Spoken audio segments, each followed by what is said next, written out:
Style over substance. Attitude is everything. Live on the edge. These are the only 3 rules that guide our future. A future inspired by the work of JOSAN Gonzalez. Bound by Mike Pondsmith's cyberpunk law. A dark future cast in a neon glow, where corporations through nuclear fire have destroyed the known world, save for a few mega-metropolises. The tales you are about to witness are built around the heart of one such city. Robo City 16, where the machine rules through a mechanized iron fist.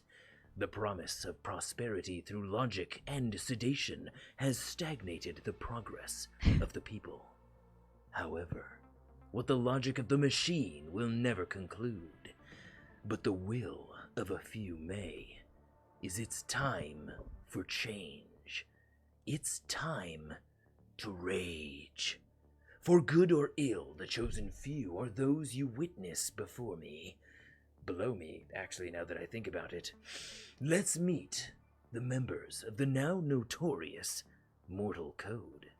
Astraea, if you would take it off, Rummy.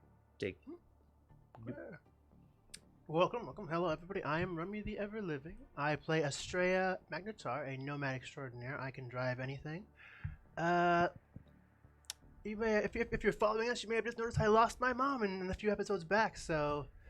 Yeah, I am dressed in Duraluma threads. They're basically changed to all black now, since I'm in mourning, and my hair is changed to all black as well. And that is about it for me. You're a female. Oh, well, yes, I am a female, yes. You can see in the corner right that. there. I am Luna, and I play Netra, who is a netrunner / streamer who rolls with the Mortal Code. And I wear a headset that is outfitted with cameras, and it allows me to hack into tech, as well as stream an encrypted POV video to the deep stream, which in reality is the stream that you are watching right now. So you, as the viewer, can actually interact with our game tonight by talking in the chat. So for example, if we come to a forked hallway and you think we should go left, or maybe you think we should murder an NPC, you can simply put it in the chat and I will either roleplay it or relay it to the group, and we'll play it out. My name is Enzer, and I play Tink, an old, crazy old man who is a techie. So I basically fix meat or metal. And I am the newest member of the Mortal Code. And I bring morality to this group. We'll see where that leads, everyone. All right, so before we get back into the long-delayed story, we want to wish everybody, we hope that everybody had holidays that were grand in the ways that matter most to you, and a Happy New Year. That explains our few-week delay, but we're back in full force now. What? Nothing. What? All right. I did release, if you're playing Cyberpunk, the video game, Cyberpunk 2077 right now, with a controller, which you can also do on PC, I did release a workout that you can do while playing the video game that I am quite proud of. So you can check that out over at our YouTube channel, SASAPUNKS, youtube.com/SASAPUNKS, or our Facebook page, also SASAPUNKS. And Luna here is going to post that in the chat, should you want to check it out. Sick, brah. Thank you. Yeah. Also, I am partaking in the finale of The Maze. I've been in it up until for the 3 episodes thus far, but the final episode will take place on Wednesday, January 14th, which is next week. Really? What? Huh? I have no power over its schedule. It's been Wednesdays every time that we've done it. So I'm just surprised that it's ending so soon. Yes, it was, I believe, a kind of test run for a hyper-interactive new D&D format. We're playing D&D as it traditionally has always been played, but with many different new and innovative elements that really bring in the audience, you folks, if you want to join, go check out the Maze TV show at twitch.com and give them a follow. And check us out next Wednesday from 5 to 7 p.m. Pacific Standard Time. And we also have our awkward, our grand, our cosplaying losers with us, the hosts of the Loser Club.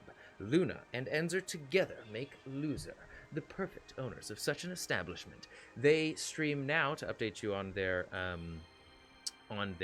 schedule, from Tuesdays to actually just Tuesdays and Wednesdays now, from 5 to 10 p.m. Pacific Standard Time. And they're streaming with us on Thursdays. Aren't we lucky? Yes. And last but not least, actually probably the least of the announcements. Oh, actually, I'm sorry, I have two. I lied. I am DMing with a virtual reality headset because this is indicative of the world of Josan Gonzalez's making, where most everybody is in a cathartic state of, I suppose, acquiescence under the thumb of the machine. They use headsets to escape their pretty much their situation, their circumstance, their reality. And nearly everybody is wearing a headset in this universe. And it also helps me DM. I have 3 different panels up at 3 different angles. One with main notes. I'm watching the stream on the left side over here. And I've got tertiary notes over here. I can also roll using Google's dice roller functionality. And it's, I dig it. And finally, although this, I should have started with this possibly, is we have another giveaway. I announced on our Twitter page. We don't. What is Twitter? Our Twitter is dead. On our Instagram page, it is really just following the page. This page, Sasapunks on twitch.tv by 12 p.m. next Thursday. Next stream on the 14th, 15th. What is it? What would it be next Thursday? 14th, I think. Yes. 14th. Haha. On the 14th, and we will announce the winner. You have to be on the stream when we're streaming, and we'll announce the winner when we come back from break, which is typically around 8:30 to 8:50 p.m. Pacific Standard Time. So all you have to do is follow our page and show up next week, and you have a very high chance to win a 1,000-piece 20 by 27-inch Cyberpunk puzzle. We did one over the break. It was a lot of fun, super high quality. Took us a long time, and yeah, we're happy. And we're for missing one piece. We're missing one piece. It only mostly breaks your spirits. If you also miss one piece, let us know. Piece Because it might just be is missing. might be with the product, not us. All right. Okay. So without further ado, 9 minutes of announcements. Jeez, that's unacceptable. Let's get into it. When last we left the punks of the Mortal Code, they made it to New Samarkand. Across 5,500 kilometers of radiation storms, scorched desert lands, riddled with ancient technology, and a death-ridden hellscape, all to drop one little girl off to New Samarkand's shepherd, who, after their arrival and meeting, revealed themselves to be a construct of similar origin to the machine, and that Edena was pivotal to both the robo and human races. We pick up now, in a hidden control chamber behind a palace in New Samarkand, the shepherd's physical avatar resting in its stasis pod, as a cable-ridden room filled with monitors speaks in the shepherd's voice. He also revealed that the shepherd also revealed that he was the construct facilitating pretty much all of the functions of New Samarkand as well. If you played ODST, he's like the I forget what. Superintendent? The superintendent. Controls the functions, gets it to the right place, and really acts as the city's AI, also explaining his similar origin to the machine. So, we pick up now with all of you in this I would honestly say like medium-sized chamber, and you are looking at this cable-ridden, monitor-filled wall that's speaking to you in this sort of the monitors are displaying this silhouette of a head and a face speaking to you as the shepherd continues what he was revealing last time. Now, where was I? I don't know if this is his voice, but whatever. I sent someone to secure the child before she was found and taken by Baron Ironface. We still have no idea where Wandane is or what became of her. Wandana? Wandane. And you Who is Wandane? notice Adelon clenching like his fists at the mention of her name.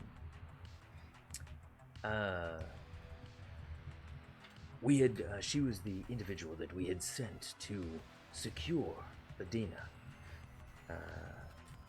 Before we had ever made contact or communication with the Resistance. After a few weeks of her not responding or sending updates to us, I took a chance and sent a long-range encrypted message through the deep web. Received a few random responses. Then one from a hack Kita. Thankfully, she surrounds herself by capable company.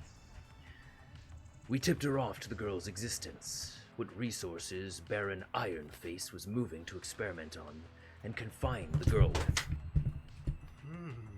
Hold on, I dropped my phone.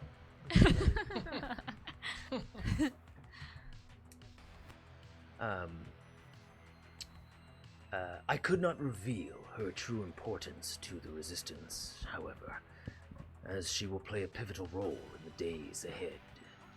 I believe that Kennedy is unaware of her true nature as well. So am I, frankly.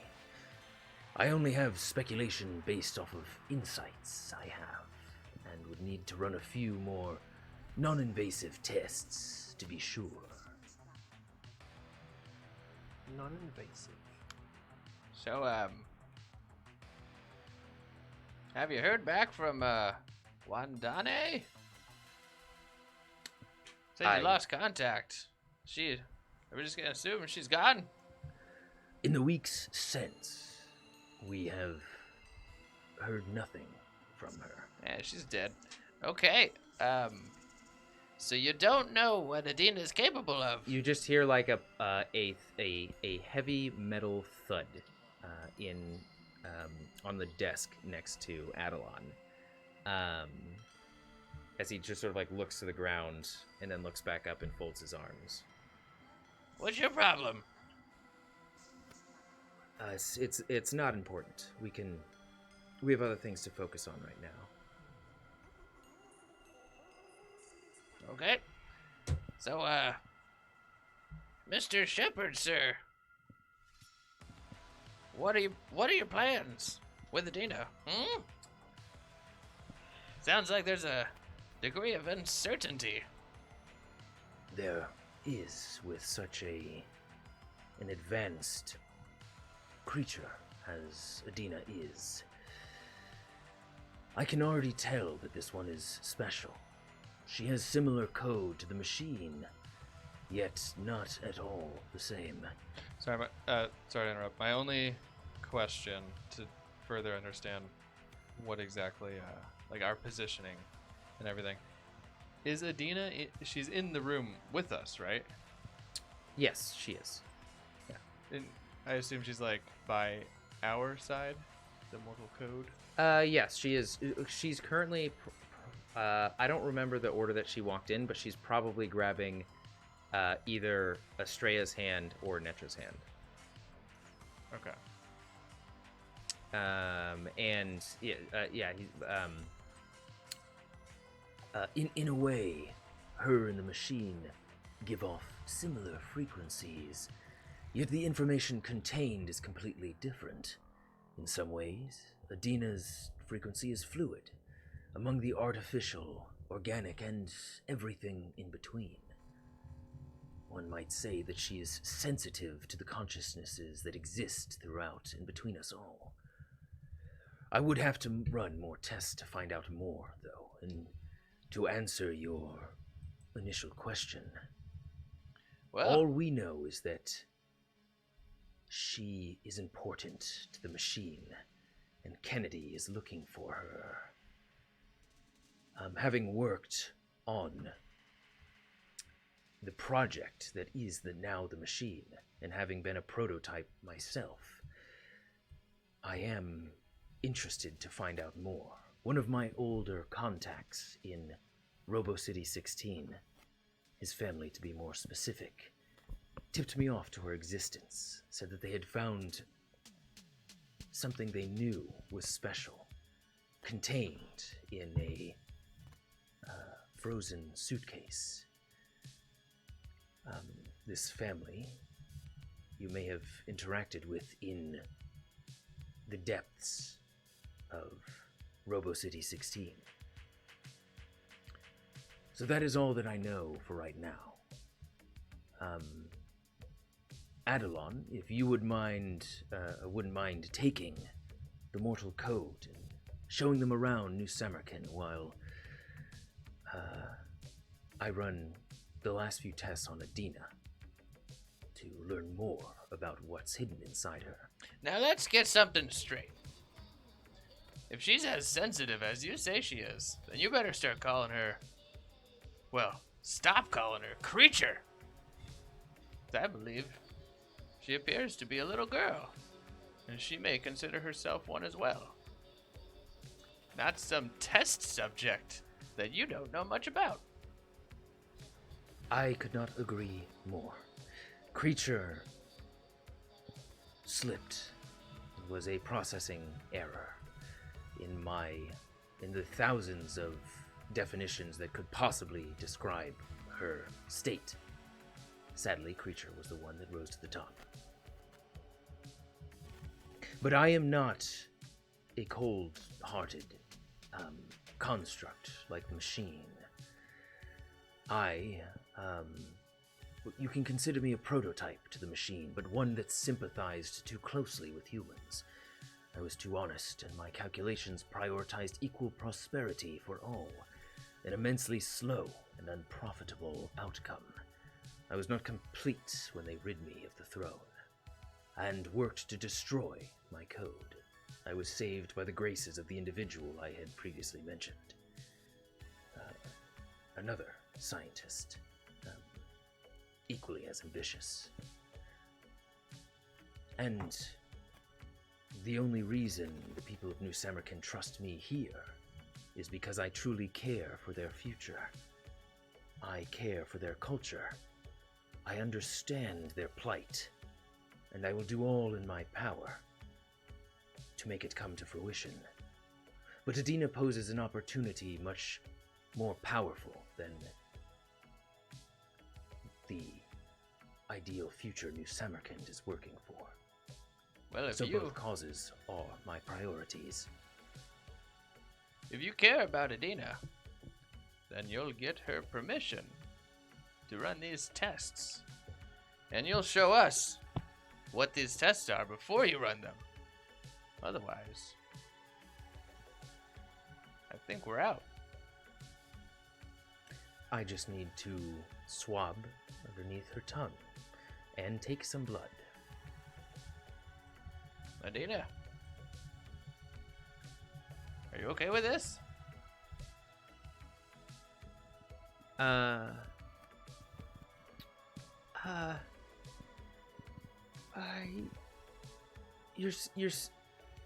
What are you saying exactly? What am I? I don't get any of it. Child, you represent such vast opportunity for, from my understanding, unity among the robo and humans. You can lead us to a brighter future. This is all so new and overwhelming.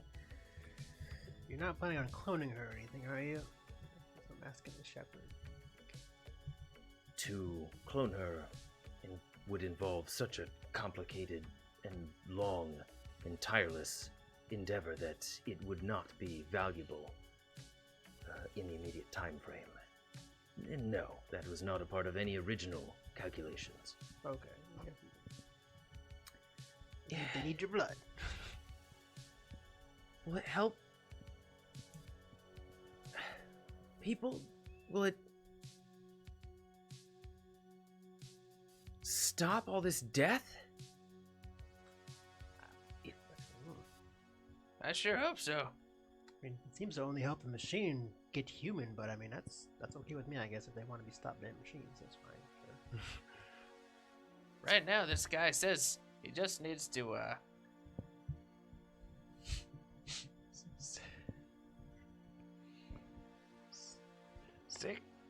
stick a swab in your mouth and, What? and then poke your arm with a piece of metal. From That sounds horrible. I was trying to say it in a way that, you know, remained innocent, Take a saliva sample. but whatever. Let's move on. You made it sound so much weirder. Well, I was gonna, no.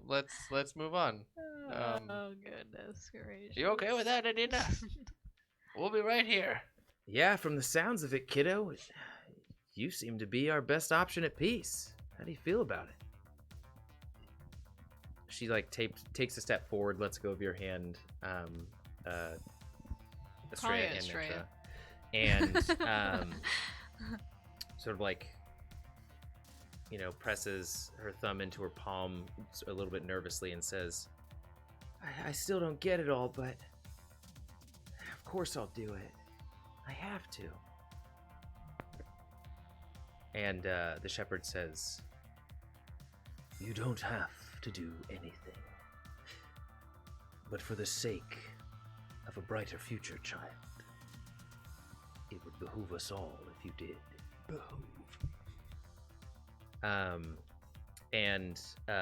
Yeah, as soon as she says I'll do it, Adelon says, all right, well, I'll be back. I'll get your cloaks, and we can have a night on the town. And so he leaves. You hear the sort of like shifting of material down the hallway that leads back into the alley as it closes back up.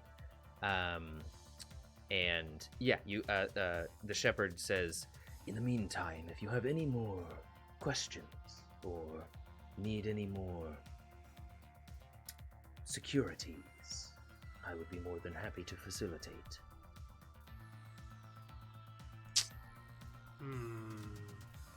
I think I've asked your secret here a few times, but he has no answer. Do you know anything about the kamikazes? Where they would have gone? Have you seen them pass by here? The Dain scouts have reported about a week ago the kamikaze were heading west. Kamikaze heading west. And you know that less than a week ago you had the Eye of the Storm Grand Prix, or the Grand Prix in the Eye of the Storm. So it seemed as though they were heading. So the storm is west of here. Oh, the storm is west of here. So the last that they had heard was before you guys had seen them. No. Well then, have you seen them recently? I mean, not any stragglers, anything like that. Maybe I'm not sure. Anybody running around that may look suspicious? Manticores. The knight may have more information on any security breaches or the going-ons of anybody coming into the Nation of Sands or leaving. The knight is the leader of the Dain. And are we headed west right now, or are we headed east, I guess? We are headed south. South. Okay. To hit a water reclamation facility. We should be there in a day and a half.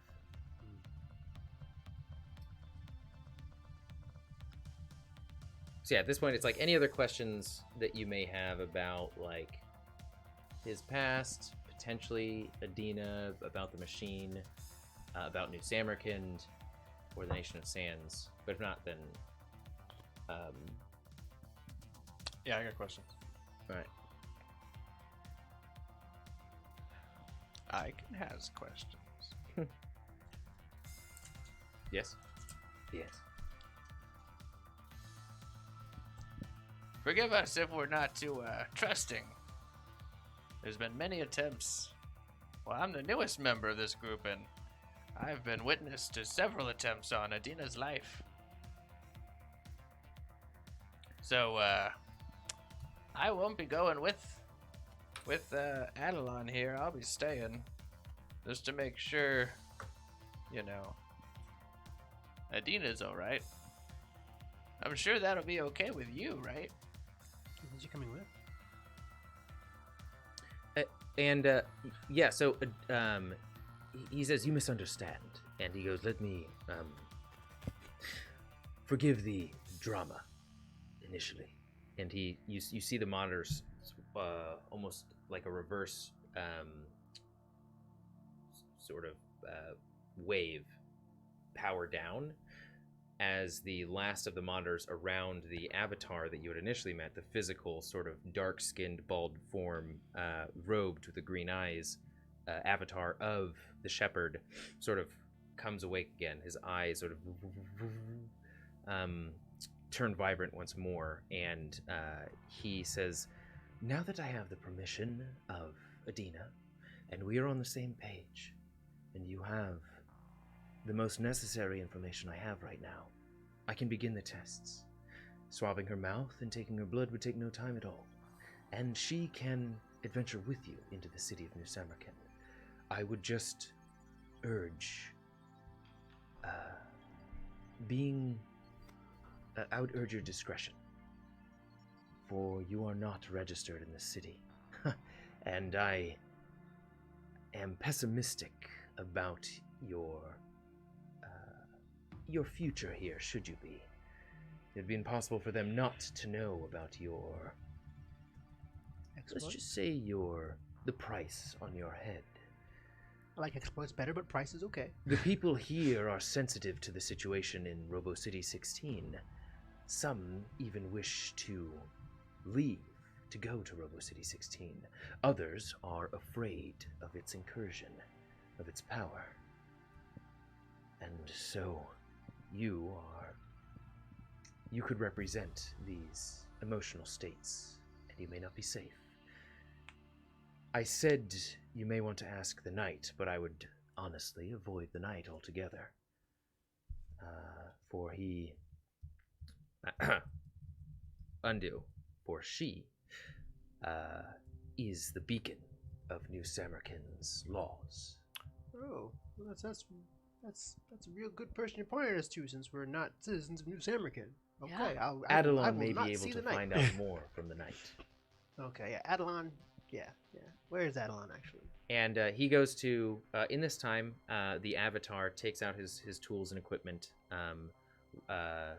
gets the swab, does just a prick of blood on her finger as so you were comforting her, and he takes them back and starts to pretty much digitize the data, put it into the machines, starts to incubate the blood, starts to like swirl around in that swirly machine. I had a name for it Blood before. swirler. Centrifuge. Yeah, thank you. And he says, now all is done. I only need about an hour, and maybe a little bit more, and I should have all I need. And at that, you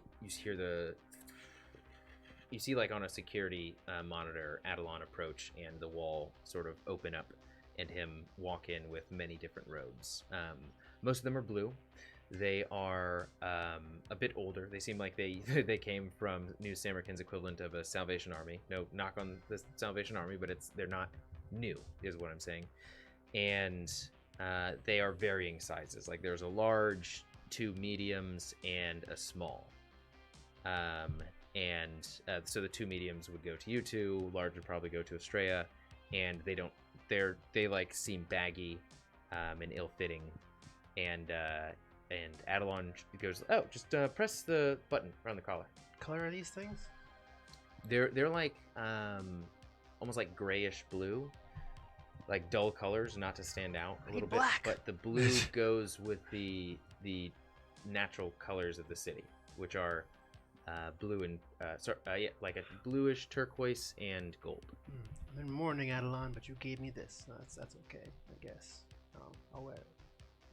Put it on and press the button. It'll make the black underneath your robe even more black. True. I'll also push the button.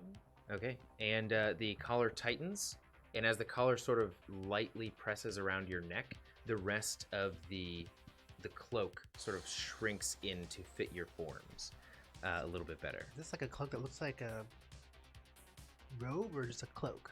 Yeah, it's a robe, and Adelon hands out like sashes in different bands of different colors to just sort of like wrap around your waist, wrap around your ankles, and wrap around your forearms. I put the feather blade through my hair. You put the what? No, I don't think it would even fit, so I just put the feather blade on my back. Yeah, no, the feather blade isn't like a small trinket. Yeah, it's a the foot and a feather half. blade- Yeah. So I just put it on my back. There, put my back. Okay. I still have some sort of weapon. See, not too bad, Edena. Now, are you ready to see an amazing city? You ready to see where I live? And Hold what the on. shepherd takes care of? Mr. Shepherd, sir. Sorry, last question. Is it at all possible, since this group has got a bounty on their head, our head, thanks guys, and Edena is a high value individual to our enemies, can you afford any protection? People you trust. His face stays stagnant for a little while as his eyes sort of get a little bit more vibrant as though he's thinking, and Adelon looks towards the ground in a not so optimistic fashion, and Adelon says, "We're not the most popular in the city right now. There's a bit of a divide.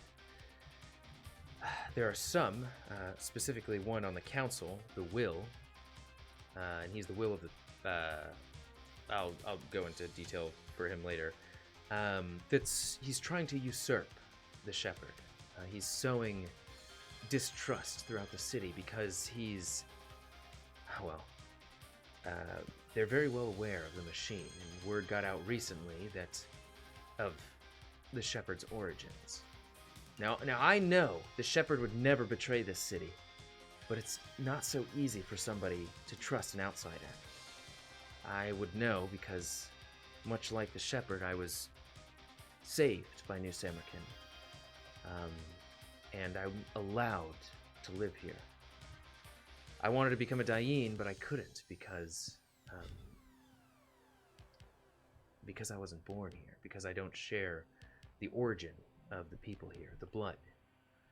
And so we are not the best pair to provide protection, but I can tell you that I know pretty well the ins and outs of this city, and I should be able to keep us from any harm. Preem. Sorry, that's a cyberpunk jargon, you know. Well, Cool. I'm not cool like that. So, whoop. Anyway, well, I mean, it just seems foolish going out into town for an hour. Why don't we just wait for the results here? Are you leading us to a trap? Yeah, we're pretty tired. We could just chill here, honestly. What's out there that we need so badly? Sounds like we're so close to the answer to all of our salvation. I would like Or at to least- I would like to show Edena the parks, actually, though. Is that really that important? You want to show her It's the an parks? hour of waiting. An hour we could just walk into the park, show her the This is a hidden, as far as I know, this looked hidden. show her the actual animals that she's been drawing. I might have been off in my psychological analysis of you all. I had calculated that you could do with some rest, reprieve, some time away from the outside world, and to see something new and beautiful. At what risk? Well, You just said that we Haven't could get seen- caught. We're not welcome here. The people of New Samarkand are not evil. Our bounty, money changes people's morality pretty quickly. Only the most keen of the Dayin would be aware of your bounty, and I doubt that even anybody of them is aware yet. do you have any ceremonial masks or anything that you wear Yeah. here or anything like that? I guess you could put Hats, on for people if you don't hair want to be seen. coverings. I have already have this mask with the half visor that I have on, so I'm pretty good with that. So Would it be out of the ordinary if we were to wear hats and masks outside? Well, the cloaks that Straight Adelon got you tourists. have already large hoods. Oh, okay. And that's Um, not weird to go around with like, kind of like a monk with like a hood and like keep our heads down. Well, I mean, remember, this is a society that is heavily robed, heavily turbaned and hooded anyway. So it's you would blend in. And he says, I understand your circumstance. I do.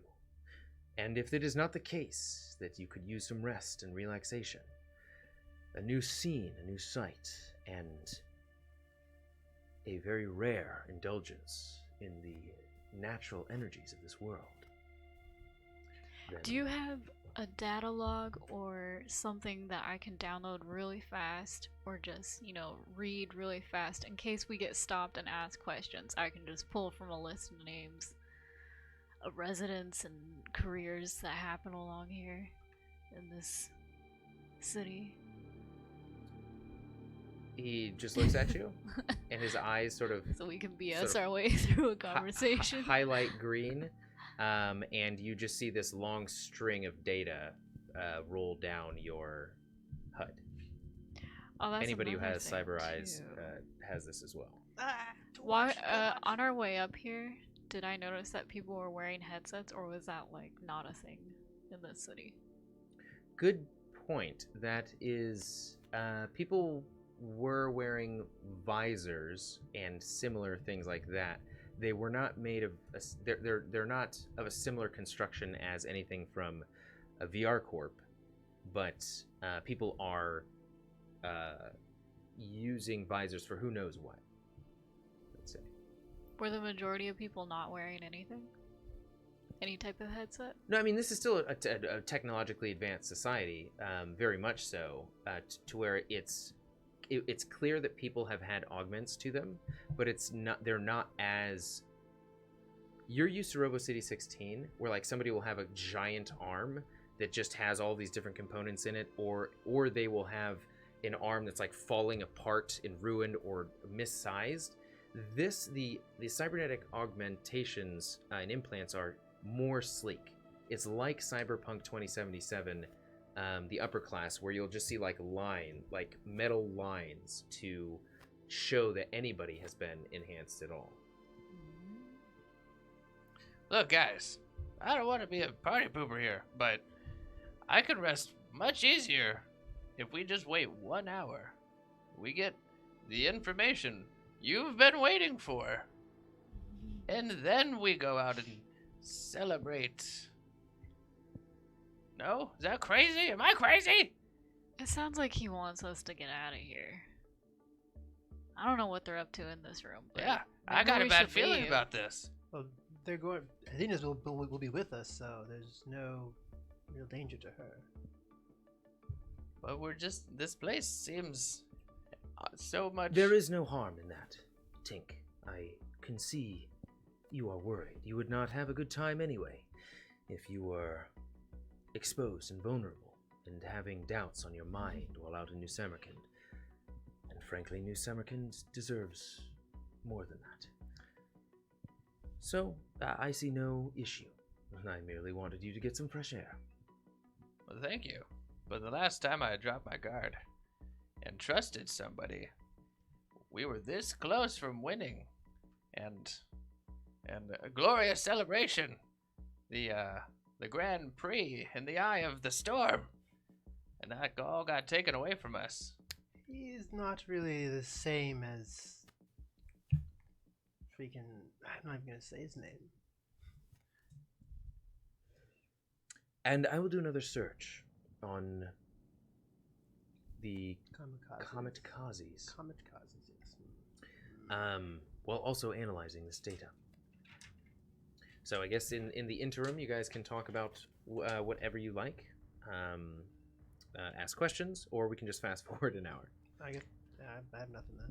Is it safe to? I think we are in great need of repair, probably ammo, medical supplies. So would it be safe to shop after this? As safe as it would be to leave and take a tour of the city, where Adelon can take you to all of the best and trusted shops and merchants. Cool. That'd be great. And I guess what we can do in the interim, just to explain the hour, as you are coming up with your alibi, Netra, you see a few different points in the city pointed out. First of all, it is run by a council. This council has the shepherd on it. He is responsible for informing on the status of the city. He's responsible for directing the city in any of the major mechanisms or functions of the mobile shell that the city is pretty much riding in. There is then the will. He represents the will of the people, of course. Actually, let me bring up this. Bring all these up in my notey notes. You are currently in. Actually, yeah, we'll stay with the council first for right now. So the will, his real name is Rustam Niazova, and they're responsible for listening to the people and also informing the people and understanding and bringing that point of view to the council and to inform New Samarkand policy, pretty much. Then there's the vision, and this is Yulia Karamov. She is the vision of the future. She represents the scientific arm of New Samarkand, and she preserves the knowledge of the past and cultural necessities. Then there is, completing the list, the Knight. And the Knight's real name is Ganima Azwar. She is the leader of the Dain, and her role is to protect the citizens, defeat the bugs, and guard the borders.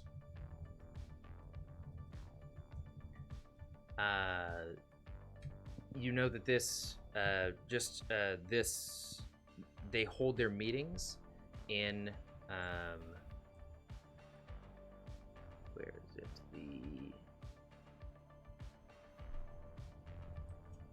It's the palace that the Leopard's Cradle. The palace with the 4 towers that you are pretty much in this secret chamber behind.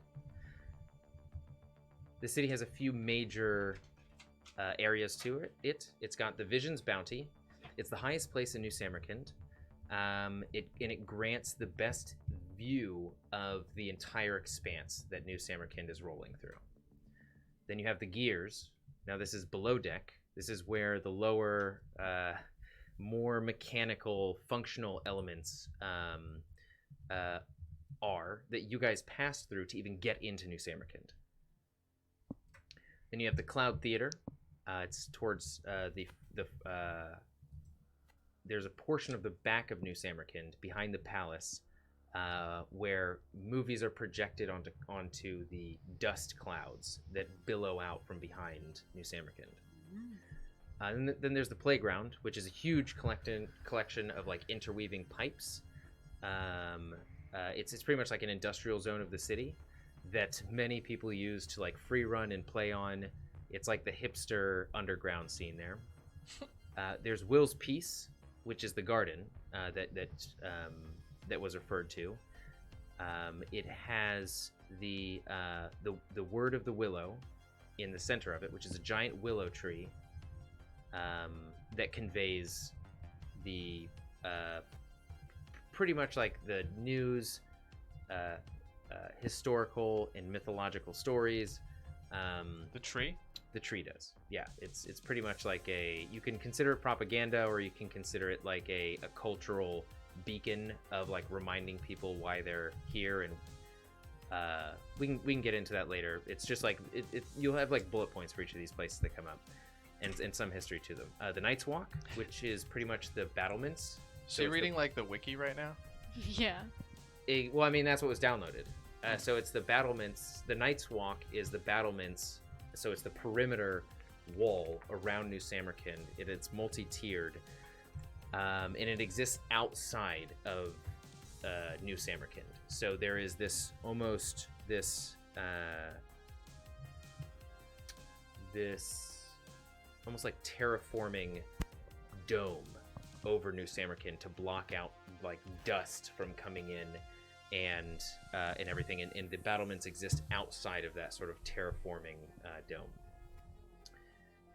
And then there's the Shepherd's Back, which is it just relates to anything on the surface of on the top surface of New Samarkand, but it's mainly used as more of a turn of phrase of like, well, don't break the Shepherd's Back when someone's going against like the ways of New Samarkand. Step on a crack, you'll break the Shepherd's Back. Step on a crack.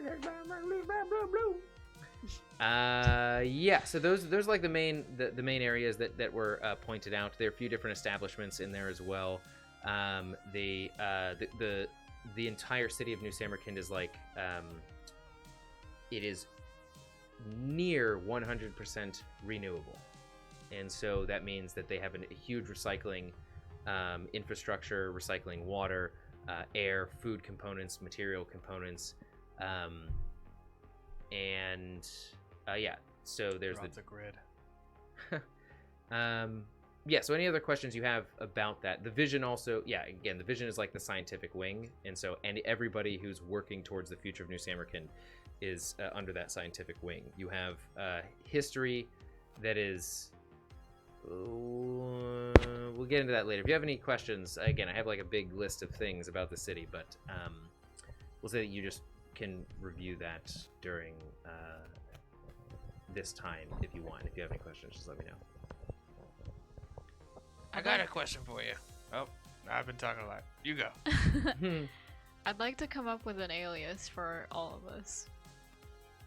Ooh, If yeah. possible. All right, bounce some ideas off me.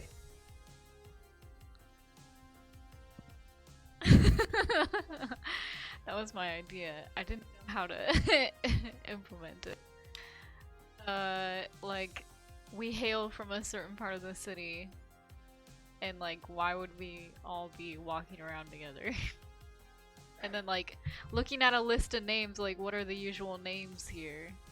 So that we can come up with like a fake name that sounds like it matches. Middle Eastern inspired. Okay. So like Sardeep, Chakra, Ramesh, Bina. There are, and those could be completely off actually from Middle Eastern names. They're just some that I looked up. Yeah, again, this is a hyper-futuristic Middle Eastern society riding in a metropolis on the back of a giant wheeled and tracked machine. So, Well, I don't know any Middle Eastern names really, so let me look up a list real fast. Something close to Netra. Netra actually may work. But And it's I my mean, real look, name, I and mean, if there's a so- bounty on me, I don't want to use my good real point. name. And the shepherd goes, I can attempt to make new credentials for you. Yes, please. Netra, do you have any experience in this area? Making credentials? Fake credentials? Yes. I mean, I don't like to admit it, but yes. I've forged my share of documents in the past. Well, you should be proud, because right now it'll be the most useful thing that we can do. It'll take me a while to integrate it into the system, but I want you to roll a tech plus basic tech. And if you want to implement any specific names or backgrounds for any of you guys, I would just say it right now, and then Netra will make that effectively that ID. One thing I would say to avoid here, and I just feel like this is like a life rule wherever you go. I would not bring up politics about New Samarkand. I wouldn't be passionate about leaving, and I wouldn't even be passionate about staying. I would just stick to your own individual interests, which in New Samarkand, gardening is a big one, of course. Technology, we are all working towards a future where we can live here in the Nation of Sands again one day. And so there's a huge technological effort going on here where most everybody is involved in. Sadly, there's a split right now amongst the city. It may not be obvious when you walk the streets, but if you listen to idle chatter, the divide is clear. You see, to live in this apocalyptic place is a choice. One our culture is made since the fall of the fire. For this land holds our history, our past, and yes, I consider myself a part of it, even if they don't. And we'll fight to have it hold our future, too. But the younger generations, they're curious. Fervently so, about what the outside world holds. There's like a passion there. An excitement to leave, and worse, a resentment towards those who want to stay. And that's all got me kind of thinking. You spent most of your lives in Robo City 16, right? Yeah. Maybe these guys. I have. You spent it at least involved with Robo City 16. You were not like states away from the city. You were like on the outside skirts of the city. Yeah. I live with Nomad, so came searching for somebody, but never Oh, found. that's perfect. What's it... Ooh, pardon me. What's it like? Just out in the world. You drive around, you get caught in storms, and you shoot things. You win prizes too, but sometimes shitty race, shitty prize. Are there any virtues of the outside world? Family, when you have them. Oh, we have that here, and that's clearly not working. I was just curious. I was trying to understand what the draw was. Freedom. Yeah, so he effectively says just like stay away from any sort of political conversation or leaning out in the world, and you are on to a good start. And so if any of you guys want any fake names or fake histories inside of New Samarkand, by all means. There's also cleaners. There's those are the people who go inside of the gears and remove like bug chunks and different ruined pieces of architecture that's been churned into the wheels. There are the engineers that keep the wheels running. Are responsible. They're the ones that you ran into, and you potentially saved the life of Tink on your way into New Samarkand, that were working on all the pipes and just like keeping the massive machinery running. Are the guys in the gears? Yeah, guys in the gears. I'm changing my name to Nadir. Nadir. Ooh, that's a good one. And I found some names that could work for you guys. La la vidar. What? Oh no! Take care, Arn. I missed this. I didn't see it until now. Take care, man. Thank you for being here as always. I saw Tamar for you, which actually apparently means date palm, and you do love dates. Well, thanks, Netra, but I got a name. You're gonna stick with Tink? No. Oh, Breaker. Breaker. You know, that could work. Many people here have titles with their names, like Breaker. Bina the snake or Ramesh the shark. And so Breaker could work. I saw Azara. La Vidar. Ooh, can I be that? Vidar. Edena, yeah. Azara? Yeah. It's kind of like Edena. Wait, can you say yours again? La Vidar. Lala and then Vidar. Or Vidar. Vidar. Vidar. Lala Vidar. Lele, Vidier. Perfect. Okay. Good. I'm making these credentials. What are the credentials? What are your jobs? What are your backgrounds? What were the names again? Well, my name's Nadir. Yours is Lala Vidar. Name. His is Breaker. Tink's is Breaker. And Edena is Zara. So Nadir? Like Nadir? You. Actually, I should write these down too.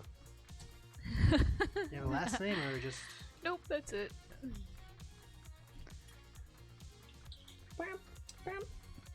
Not with that. But you... Okay, so Netra, you are Nadir. Yes. Call me Faja. Edena is... Azara. Tink is Breaker. Very Middle Eastern name. It's with an I. Breakier. Ah. And Astraea, you are Lala. Vidar. I was either going with Xeon Zoom Daikun or Lala, so Lala Vidar. Lala Vida. Okay. What is like the most basic like entry level position that you can have here that like nobody's gonna question? Cleaner. Low ranks. Okay. We're Cleaner all cleaners. for sure. You I mean, it's actually kind of fun. That was the first job I had when I was here. You just strap yourself into a harness, and you have the ability to sort of raise yourself up and down, and you just got a big like sort of multi-tooled broom that you can use to sweep off the dirt or scrape off, charred bug remains. It was some of the most fun days I had. What's the next highest step from that? The next high, cleaner supervisor. And that's just not as fun. You're just managing too much, and you don't get to actually get like bug juice and very fine dust in your eyes and equipment. Quick question: would you not really see cleaners or cleaner supervisors out in the open on this in here, or would you not? Or would you see them regularly like everybody else, just out and about? I mean, everybody has their off time here. Of course, I mean, we don't have like we don't have a caste system. It's not like the cleaners sleep outside. Good. I was worried because Robo City 16 has some crazy things that different stuff you have, different augments, the different lot in life you might have. Are cleaners relatively poor? They have room for monetary improvement, yeah. All right. Would they not I'll be take seen? my headset off. And I store it in my backpack or something. A bag. Both him and Edena are just like squinting and they squint and then their eyes go wide and then they squint again and get closer. You need to put your I hood vomit. up. You're beautiful, Netra. You should keep it off more often. Oh, you And everyone's guys. like, yeah. Oh yeah. They're just red. My I'm not eyes gonna are lie just to you. red. You may need to work on your eyes a little bit, and you put your hood up a little bit. Just telling you. I'll cast a shadow a little bit more with my hood. Here, you Adeline did. sort of like reaches in his back pocket and takes out this Like a wet wipe, hopefully. almost like gray, very soft cloth. Ooh. And he says, "This will absorb all of the dust and grime that you have. it's got a pretty large capacity, and it shouldn't have to be dumped out for a long while, so you should be able to get all of the dirty parts. Thank you. And then I'll like rub my eyes, my eye area. And it doesn't reflect on the surface of the material. The cloth just gets more and more brown. Ew. Yeah. Got some infection in your eyes Hot there. damn. Look at that. I usually just ignore it and put the headset back on and go on with my day. You might want to take a look at those. Look a little puffy. It'll hands be are a good little too obvious. It'll if, be you good know. to air them out, I guess, for a little while. Get some artificial rays. Artificial rays. Yeah. So you guys can do whatever you want again, or we can just skip to the top of the hour, whatever. I have nothing. I got a question. For you, Mr. Shepherd, sir. Yes, Mr. Tink, sire. I'm what you would call a basic user, so forgive me if this is a silly question, but if you're a prototype version of the machine, and things seem to be going much better over here than in Robo City 16, is there a way that we revert the machine to your prototype software version?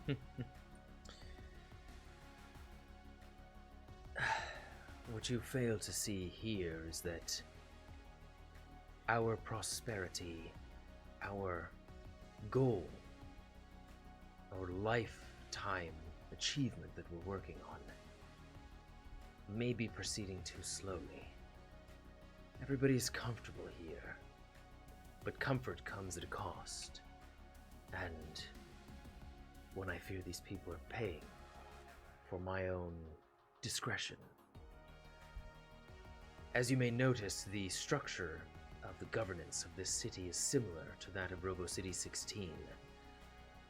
And in that, like, the Ministry of Justice and the Ministry of Coin is similar to, like, the Council, and how it operates. And we may be moving too slowly towards our ideal future. Another reason for some of the upset in New Samarkand. We calculate that we'll be there within the next 100 years.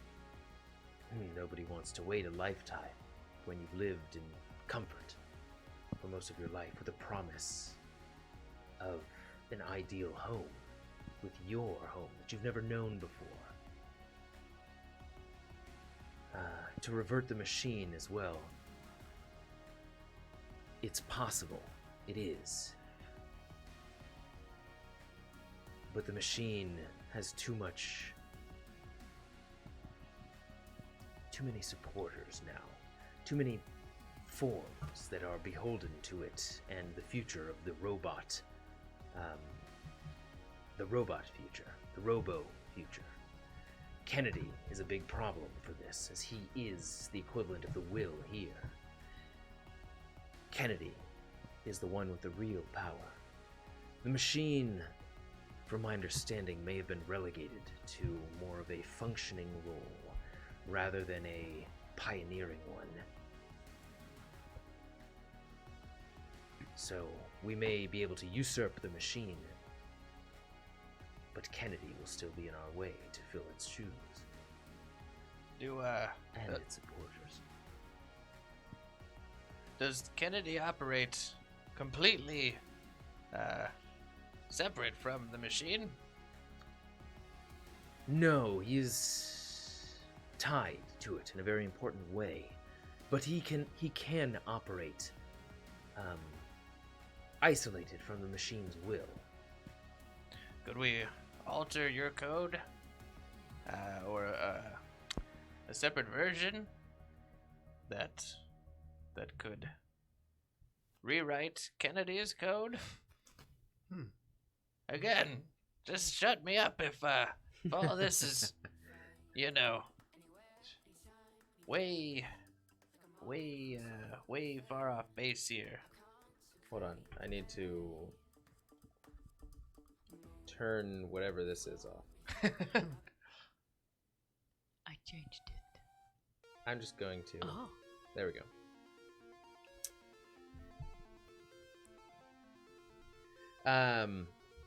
Sorry. So the question was, can we alter your code to effectively take the machine's place?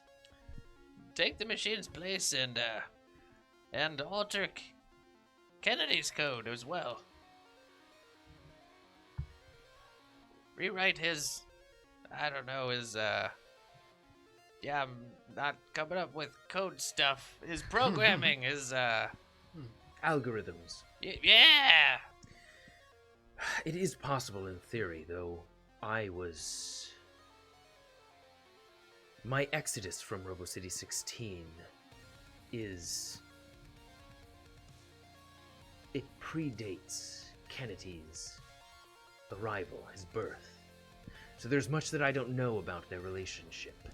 I can make speculations, and anything is reprogrammable. Algorithms can change. You just need to get to the source, or you need their source code. And getting that for Kennedy would be a very difficult task indeed.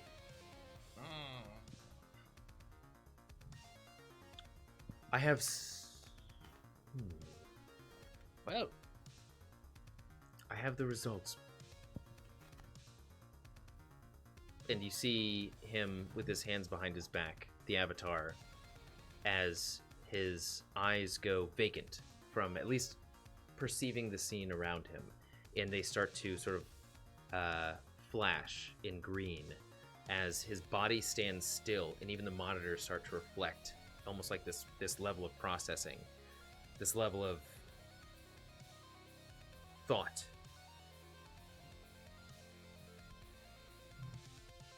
And as the flickering sort of gets really vibrant, the shepherd's eyes, and he goes, if I may ask, do you believe in the existence of a soul? A most mythical concept. no. Why you ask? You guys? Well, our name is Mortal Code, so it has some meaning. But Do we believe in a soul? Like if somebody has a soul? In the concept, the idea, the mythology of a soul. Sure. Fool's jargon, if you ask me. I'm open to it, personally. body and spirit are aligned. That is your soul. Well, I believe that Edena is proof of its existence, based off of the data that I'm seeing, and something that the machine wants very badly. Similar to a machine controlling systems in its network, Edena controls the connected and collective consciousness that binds organic matter. I'm afraid that I lied to you when I said Edena's adventure is over. Not intentionally, of course. She could very well be the key to the downfall of the machine. You see, I found more than just hints of the machine in her biological code. The machine's source code is there as well. And his avatar's head sort of looks to you purposefully, Tink. Almost like it's referencing the conversation that you had just had with him. You are a bright one. Hakita really knows how to keep a close and competent circle. We found him. Well, I don't think Hakita found him. Well, my mom always did tell me I was special. Aren't we all? Then you are a magnet, the resistance, the mortal code. You are all meant for something greater, and bringing Edena here is proof of that. In some manner or another, she is the machine, only made of rare flesh and mind and soul. Meaning, Tink, she can take its place. I must ask one last favor from you all. For the future of both of our kinds. Get Edena to the Source Throne, where the machine's core hums. If you do not accept, I fear all is lost. Is that back in Robo City 16? Because we just came from there. It's a long drive away. The drive will be short. I have a means. Where have you been all of our lives? Is it a worm-ridden tunnel You guys should really check that out. where we, crash into a worm at 300 miles per hour? Yeah. I think he'll, yes, he'll be taking the mag rail. I mean, it'll be better this time. Guys, we know what to do. All right. It was honestly my second time ever riding that thing, but everything worked out right. Okay. The mag rail leads to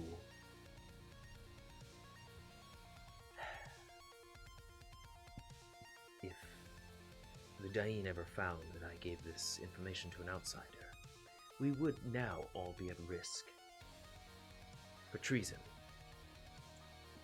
The mag rail leads to one of our greatest endeavors, the future of New Samarkand, of the nation of sands. It leads to what we found to be called the Mega Shelter 8. It rests at the center of the Radstorm. It is New Samarkand's most important endeavor. It is the source of our power, and where we test means of terraformation, far enough from the nation of sands in New Samarkand to separate us from any likely catastrophe and external connection. For instance, if the machine or Kennedy ever found out, or found it, it'd be hard to connect it to us.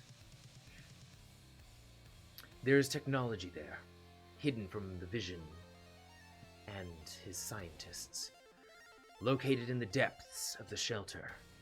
Something only I know of and have been working on for a very long time. Knowledge I stole from the Far Eastern ruins. From Far Eastern ruins. It is still not complete for its full function, but it should function well enough to get you to the Source Throne. It's a chaotic means of transportation.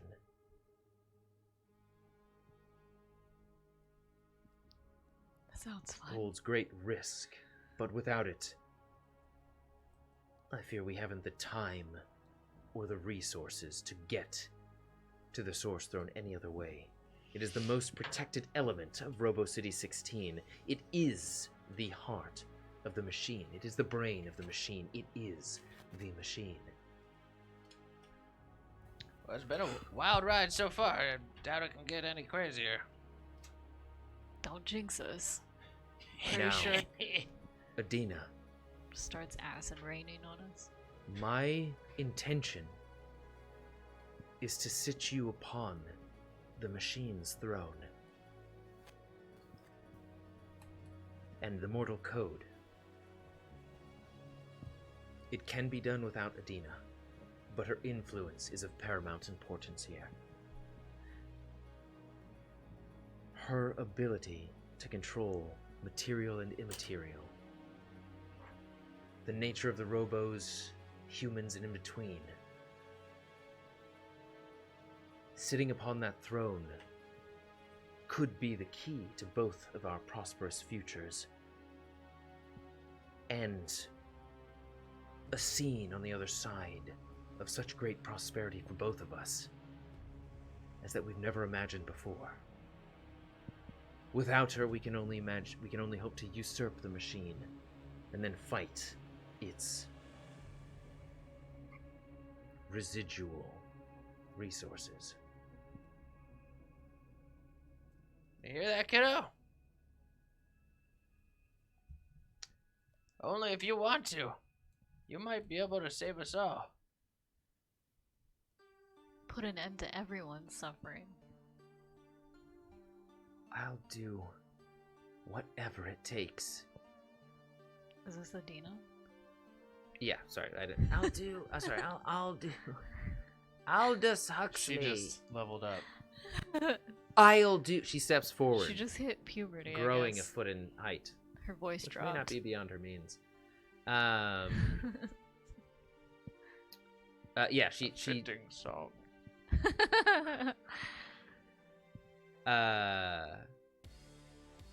I just want everyone to have fun. And for no one's playgrounds or games to mean any harm to anyone else. I want to stop the suffering, and I want to stop the machine. And she looks at you, Astraea, when she says this. Recognition of your family in her eyes. What will life be like when I'm there? I have no idea, but we'll be with you every step of the way. It'll be like playing with every being and system in the city, and possibly beyond. And the more that you play, the more excited and vibrant it all will become. Don't become a despot. True enough, Astraea. It will ultimately be up to you, Edena, and how you want to play, what music you dance to, and how you feel like dancing. And House. Sorry. House music? Yeah. Everyone in the world is just like, yeah. She actually sort of like Happy giggles a little bit trance. and shivers as she reflects Sounds on the exhausting. idea. And she says, I mean, that still sounds kind of scary, but I'm up for it. Let's take down the machine. If we can't be friends with them, we gotta kill him, right? Yeah! I'm gonna jump up Life from dead. group high five. Woo! That's what I've been waiting for. I don't know if anyone's gonna join in, but I'm doing it. Adelon will pick up Edena and like lift her up to the group high five. I picture it being a jumping high five for some reason. Yeah, it is. Okay, yeah. Jumping with a slight toss of Edena. Yeah, sure. He'll like lift her up, let her go for like a split second as her hand. Actually, you know what? Everybody roll Dex plus Athletics right now. The first Ooh. effing roll of the night. No, I rolled one before, but you didn't use it. Oh well. What was it again? Hold on. Let me write this number down before I forget it. The other one was tech plus basic tech to forge our credentials, Oh yeah. Say and Dex it was a plus what? 21. Athletics? Okay. Yeah, I think that was it. And But this roll was a 15. One. Oh, Tink. you know 11. we didn't do great, to be honest, across the board. Yeah. Adelon throws Edena, and most of you actually smack her Oh my forehead God. at the same time. This is And she like falls onto the Adelon catches her by her armpits as her feet have already touched the ground, like before her ass touches the ground. She's just like, and you smack her in the forehead. But like you all feel this very pleasant sort of connection as it's successful in that you all share this unified vision of like vibrance, of a clean Robo City 16, of like robots helping elderly human women across the street,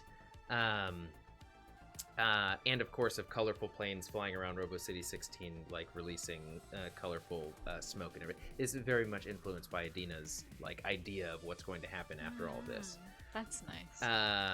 And she goes, yeah! She just like stands up out of his armpits and says, all right, when do we leave? When do we do it?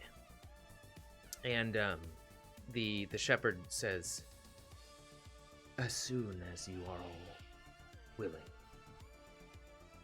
and that is where I would like to take a break because I really have to go to the bathroom right now, and it'll be about halfway, the halfway point.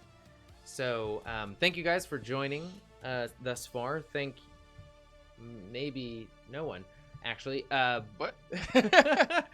But I've had a blast. There's 3. Oh, cool. In my headset, it literally says 1 person, and I am watching. So I don't think it updates really. Yeah. So to be honest, I don't know. Okay, so we will be back at 42. Thank you guys for watching. Remember, tell all of your friends and family to share, like, and subscribe to SASAPUNKS YouTube, SASAPUNKS Twitch, SASAPUNKS Facebook page, SASAPUNKS Instagram, just so we can show the world how dope everything here is, and we can make this big, awesome, collaborative family. Thank you, everybody, and we'll see you back here in 20 minutes' time.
Welcome back, Sasapunks, to the stream of your life. Now let's get back into it. The lots of information was just delivered by the Shepherd of New Samarkand. A new mission stands before the mortal code. A new destiny for Edena is laid before her. Get to Robo City 16 and sit her atop of the machine's throne. I just realized I forgot to plug it in again. Confounded, the headset. We go all the way back to Robo City 16? Yes. You must go to where the machine, where the source throne is. And the shepherd had mentioned that there was a mega shelter, again, something that's like an apocalypse proof, giant, almost like Metropolis. You can consider it a vault tech, like vault, but to the nth degree, like huge, numerous different armor-plated layers. And they said that it was, the shepherd had mentioned that it was in the center of the rad storm that you had passed through. You had also been in the center. And there was something there. So the quest, make it to the mag rail, make it to the shelter, and go deep in the depths of the shelter and find the ancient technology that the shepherd had referred to that is a chaotic means of transportation.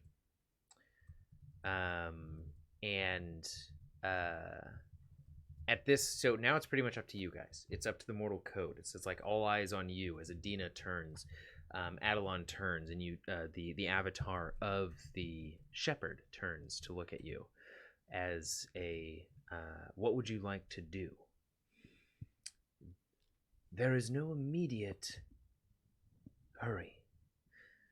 This task can wait a few more hours if you should like to explore New Samarkand.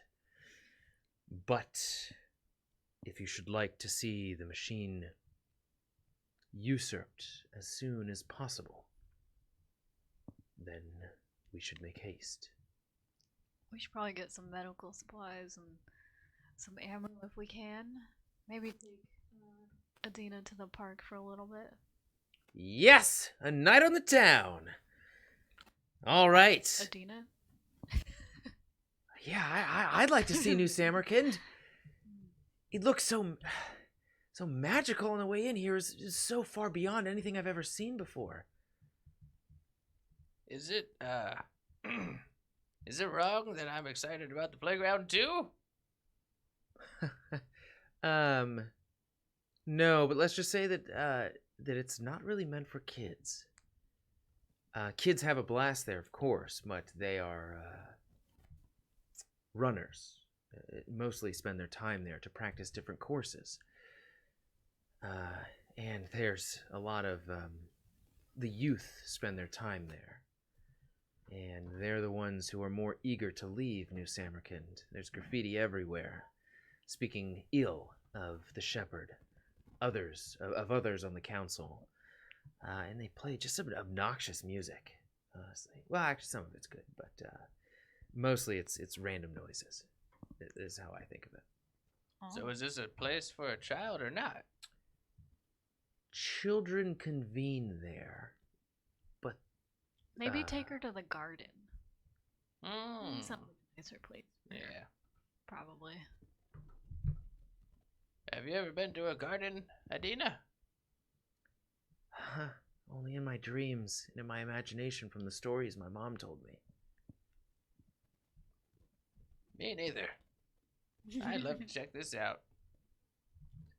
Astraea, anything you want to do in particular? Nope, I'm fine now. I'll just I will just be around the city, I guess. You what? We should probably stick together. I'm sorry. We should definitely stick what would you together. like to do, Astraea? I can bring you there if you need, but I wouldn't recommend going on your own. You're the best driver I've ever seen. I don't know. I'm just. I just need some time to myself, I think. So, well, Well, maybe I can recommend a place for put you. me to the closest, highest viewpoint, and I'll spend most of my time there. The Vision's Bounty. I will go there. That Division's Bounty.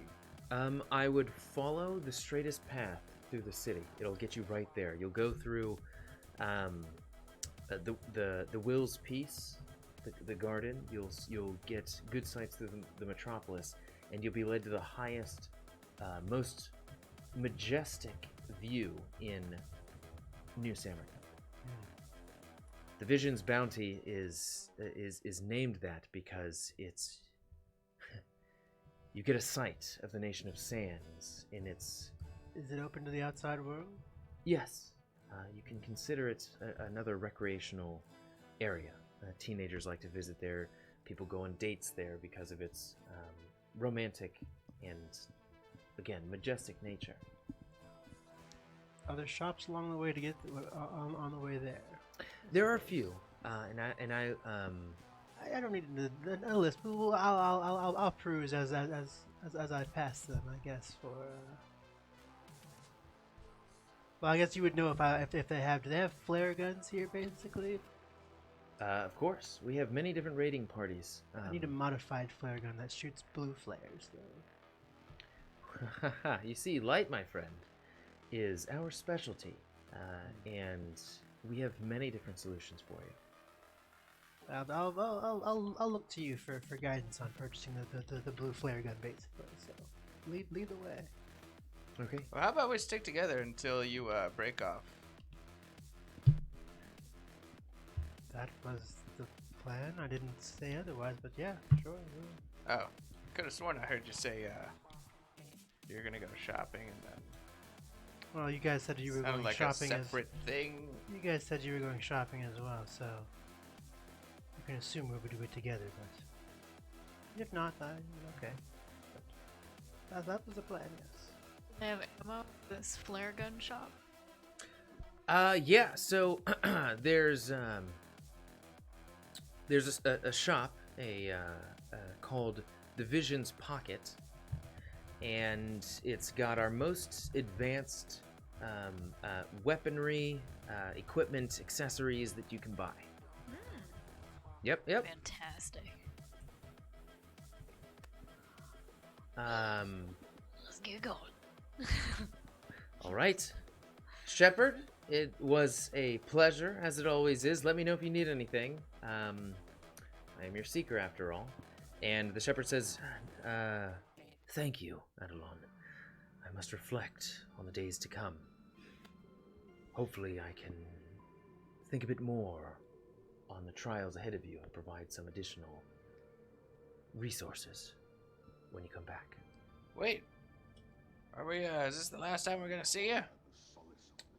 I would hope not.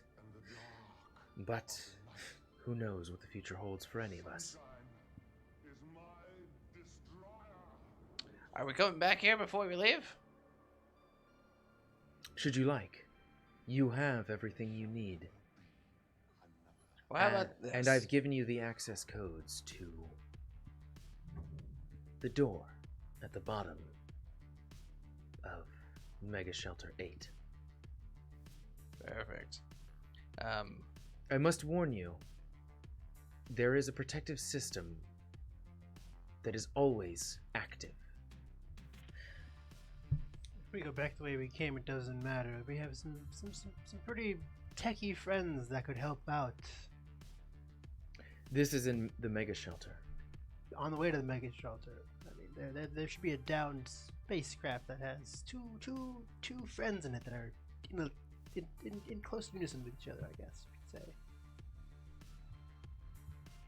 Intriguing. The Mega Shelter, when you get to it,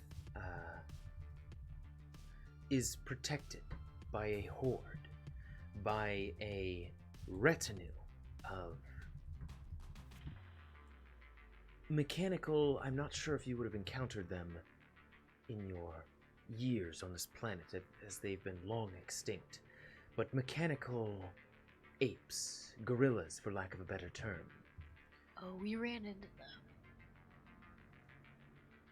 I suppose you had to get here from Robo City 16. Isn't it lucky that you ran in to the mega shelter before? It's lucky that we got out of there alive. The Nomad's old race is there. Did you get into the shelter? We drove up it. Okay, good. The mag railway should lead to its inner depths, where you'll only have to go a few levels deeper to access my prototype. Quick question about the mag railways. Wait, Quick question about the mag railways. I guess, do they have multiple openings, or do they just have one opening at the entrance and opening at the end? There are numerous different openings along the way. We've concealed all of them for convenience for our scientists, those under the division as well as the Dayin, to navigate quickly around the Nation of Sands. I want to ask you, is there an entrance by this area? And I guess I flick them over the coordinates to the place where the quasars were attacked and where we left our two AI companions, I guess. Just like... There is one within about 37 miles, is what I'm showing. I believe that would work. But we'll see when we get there. Hopefully. It's still operational. Do you have any other prototypes per se? Maybe two in... or one in space, maybe? Or...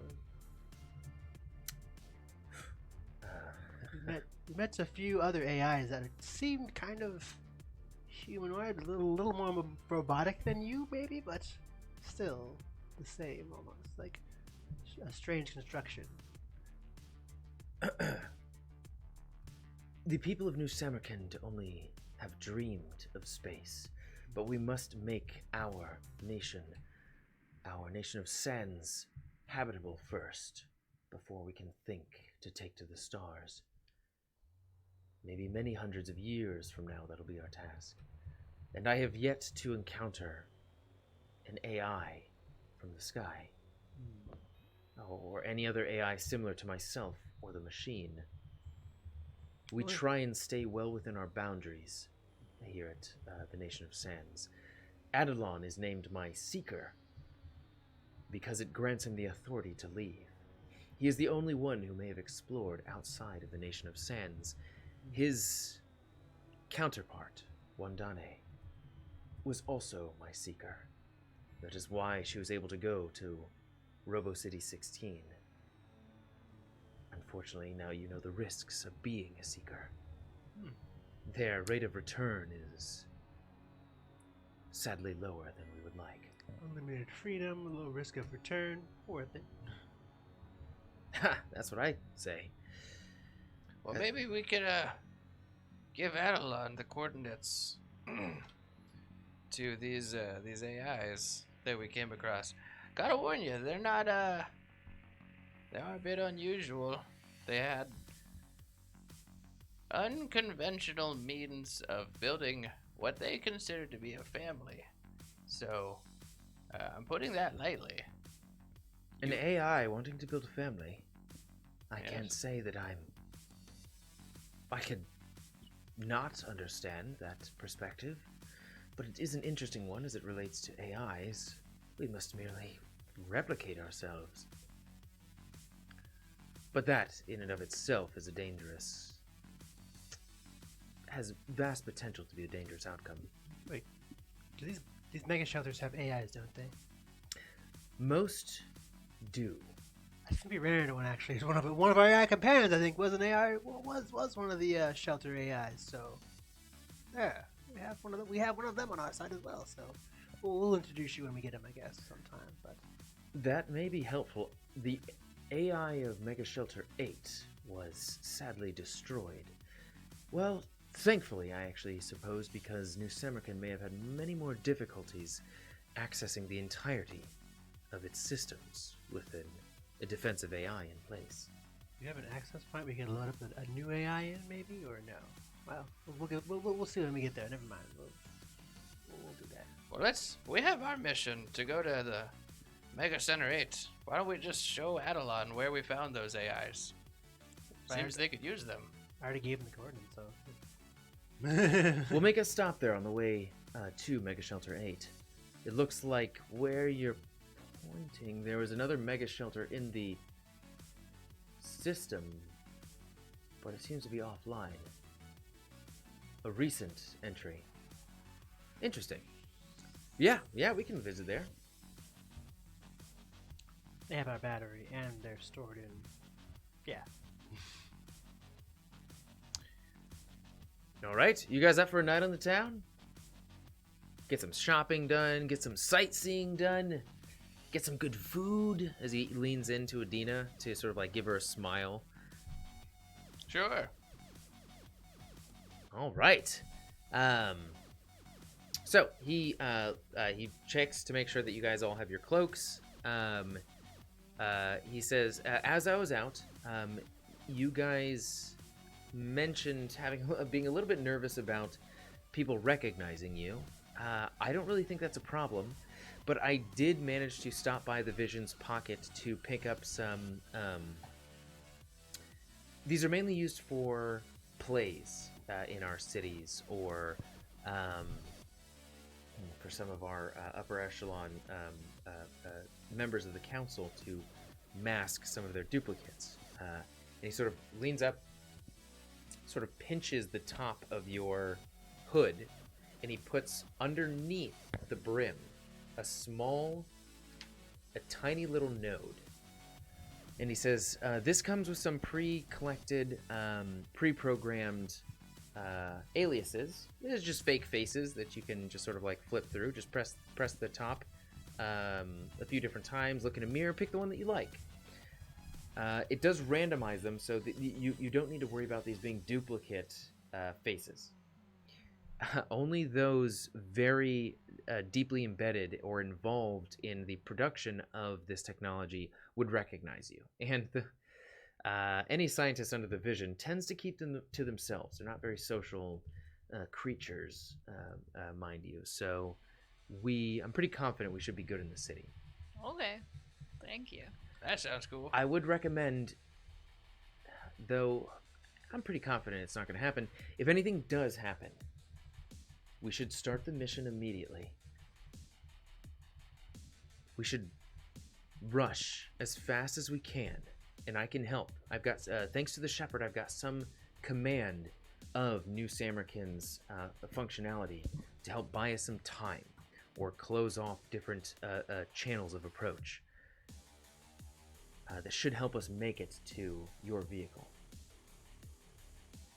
Sounds good. And the closest point of entry for us is where we entered New Samarkand. We've only made it a few miles since then, so we'd just be backtracking a little bit. You got it. All right. As he turns around, puts up his own hood, and walks towards the exit. He presses the needed controls, and the different sort of stone segments slide apart, revealing the outside. The Shepherd bids you adieu, and Adelon strides out. You guys just following? Yes, I'll follow right behind Adelon, and I'm gonna whisper in his ear as soon as we exit here.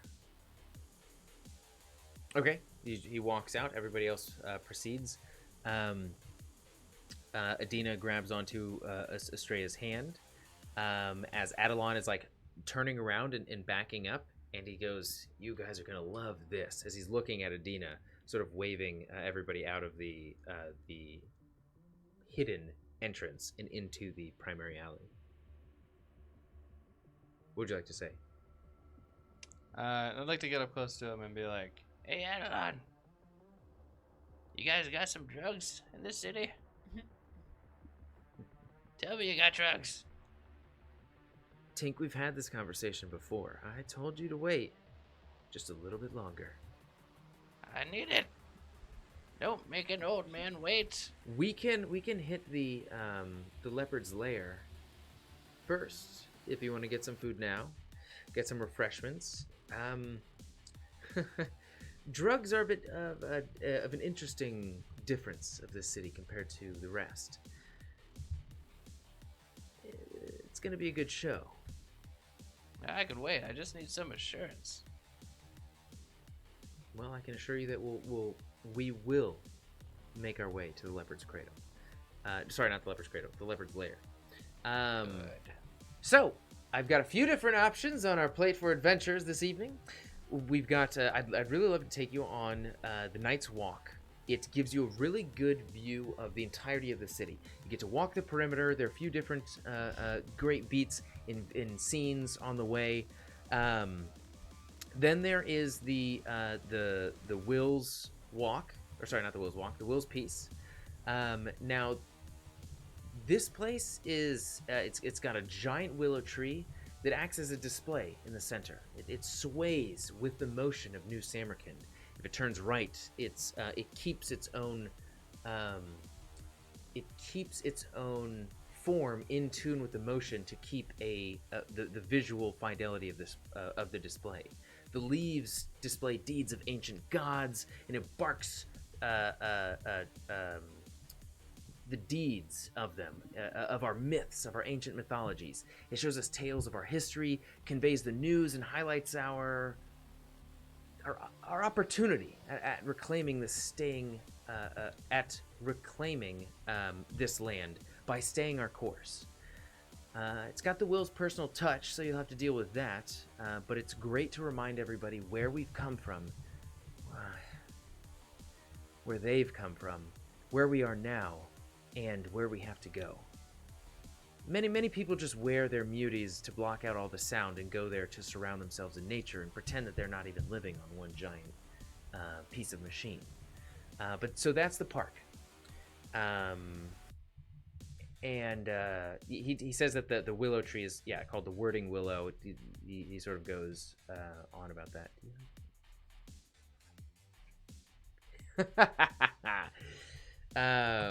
Man, I actually wish I had played Cyberpunk before I had made this campaign. I would have integrated a lot more. But yeah, so he pretty much like recommends those two paths right off the bat. Either one going towards going through Will's Piece, which is the park, and you notice that like the main areas of attraction are named after the council: the Vision's Bounty, the Will's Piece, the Night's Walk, the Shepherd's Back.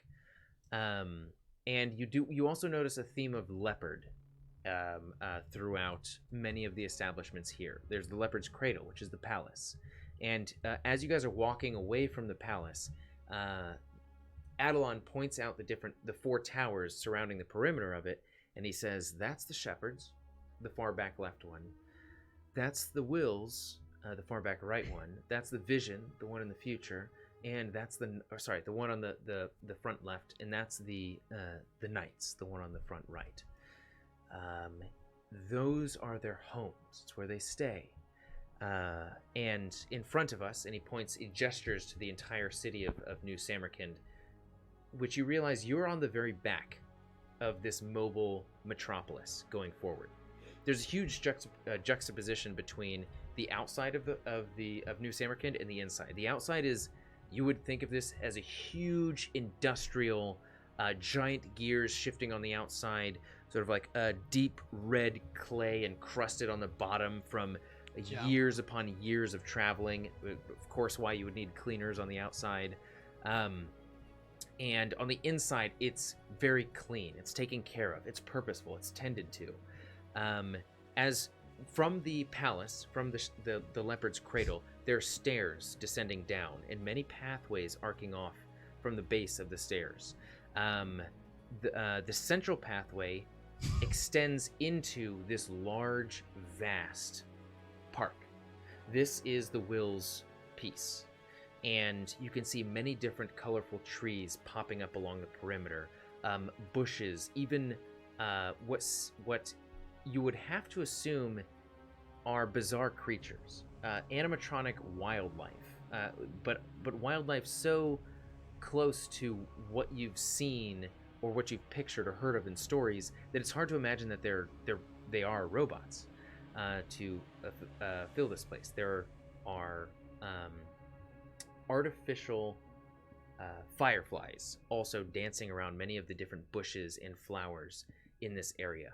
You can see almost intermittently throughout the different views of New Samarkand, there is a series of almost random, like, shifting gears protruding out of the ground. There are pipes lifted out of the ground and arcing over the side. As Adelon points to those being the filtration systems that recycle water. As you get further down the steps and into the cobblestone paths, that's where you guys came from. Those are the more residential... Maybe there's a better song that isn't so active. The Ceremony by Carpenter Brut. This night walk is super intense. Yeah. The cobblestone paths begin to wind and circle each other and disappear into labyrinths of residential stone residences, multi-tiered, almost like looking at the multi-layered, leveled neighborhoods of Italy or San Francisco. Many different houses and establishments just piled on top of each other, made of stone. And then as you get past the threshold of, like, the residential, the park, the more peaceful open areas, and the park has the solar bands that you saw Adelon fly with, acting as almost like guides along a path, like arcs for both view and majesty, pretty much. Once you pass that threshold, you begin to get into the more metropolis aspect of New Samarkand, with these raising cylindrical buildings that have these onion domes on top. I think an apt representation or series of words that could convey this is a steampunk, and Enzo, I believe you helped me out with this before, a steampunk agrabah with a I think met with the Jawa fortress. Met with the Jawa rolling fortress on the outside, and a sandcrawler, and a Mobius almost element of aesthetic on the outside. You'll see people flying with their solar wings in various different fashions. It almost seems as though the solar wings accentuate the vehicle that they are attached to. You see people skating through the air. You see people using bikes through the air. You see people just sort of like flying on their arms through the air. You see people wind sailing through the air with these solar sails on them. And the Adelon points out the Will's piece, and then he points to paths leading off into the side and disappearing into the sides of the fortress, the walled fortress, and he says the Knight's Walk is that way. And if you guys want to go shopping now, I can take you into the deeper parts of the city. And he points deep into the sort of collected onion domes of the spires far off. And he, as you look out into the breadth of the city, it seems like it would take hours of walking to get from where you are to the opposite end of the city. It would take maybe minutes of flight time, and he does say that there's some train systems in here. If you want to get to the other side really quickly, we can take, and it'll get you there in minutes as opposed to hours. Is that where the Vision's Bounty is? Yes, the Vision's Bounty is deep in the city. It is our highest spire. Yeah, I guess I have to stop by the shops before I go to the Vision's Bounty, so I guess whatever path you decide is the path that we will take, I guess. Okay. Can we pause a moment? Well, we are still at the park, right? You guys are. I'll say you're at the. You're like halfway down the stairs. As you're walking down, the Adelon is pointing out different elements of the city. Can we get all the way down the stairs and let Edena play? Then we'll pause for what you want to say. I mean, I was just gonna say, Edena, now's your time to play, kiddo. She just runs towards the park. Is this more of like a, is it okay for kids to play here? Or is it more of like a, take a gander at these flowers? Like, This is, if you've been to a large city, in a large city's park, it's very much the same thing. People are lounging, okay, their cool. kids like running around doing cartwheels, playing. There are adults like throwing different or controlling different like electrical sports balls and equipments and things like that. sports ball. I only say that because it's like, it's not football, it's not basketball, it's like you'll see them sort of like flicking their fingers back and forth to control a snitch, if you will, as somebody else is trying to like grab it, using their solar wings as a means. There are some intricate looking jungle gyms made out of different vines growing off of trees.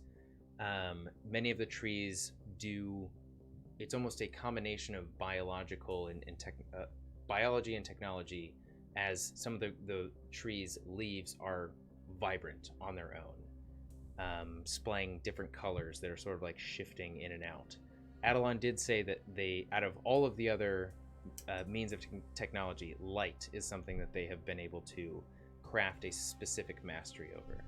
And you do see about a quarter of a mile down the length of this vast park, this tree that is on this large willow tree that is almost as though it's a huge LED screen across all of its leaves, playing these different images, and you can hear very faint sounds of like music and deep resonant voices talking within it. I'll keep an eye on her, like from a distance. I'll like hobble jog to try and keep up with Edena. And if I can catch her, I'd like to try and capture one of the what are they? Ladybug, the like imitation ladybugs. A lightning bug? Lightning bug, yeah, that's what it was. I'd also like to go over the comms really fast to everyone. Remember your aliases. Don't call each other by your real names, you know, in public. Use our code names. Okay. Just Got in it. case. Edena runs straight off to, you see this automated spinning of almost like a funnel of solar bands, almost like a pavilion, a triangle tipped pavilion spinning, and these bands are just rotating on their own, and children are like holding on to them. It's like a merry-go-round, only with glowing floating fabric, as one like jumps on and grabs, and another's like trying to climb to the top, and Edena is just like playing with everybody, and as she jumps onto one of the bands, she starts laughing as it continues to sort of like rotate with all the other children, as they're like looking at each other and all laughing together. But as she starts laughing more and more, her band starts to actually detach from the collection of bands and starts whipping into the air, Oh my and sort of God. taking her higher and higher and higher. And she's like, ah, Edena, get down here.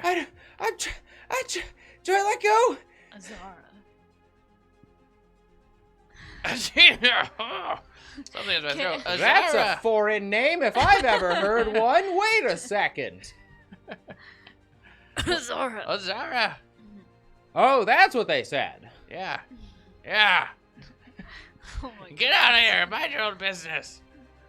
Try to have fun. And yeah, as you say that, you just like Edena starts to, ah!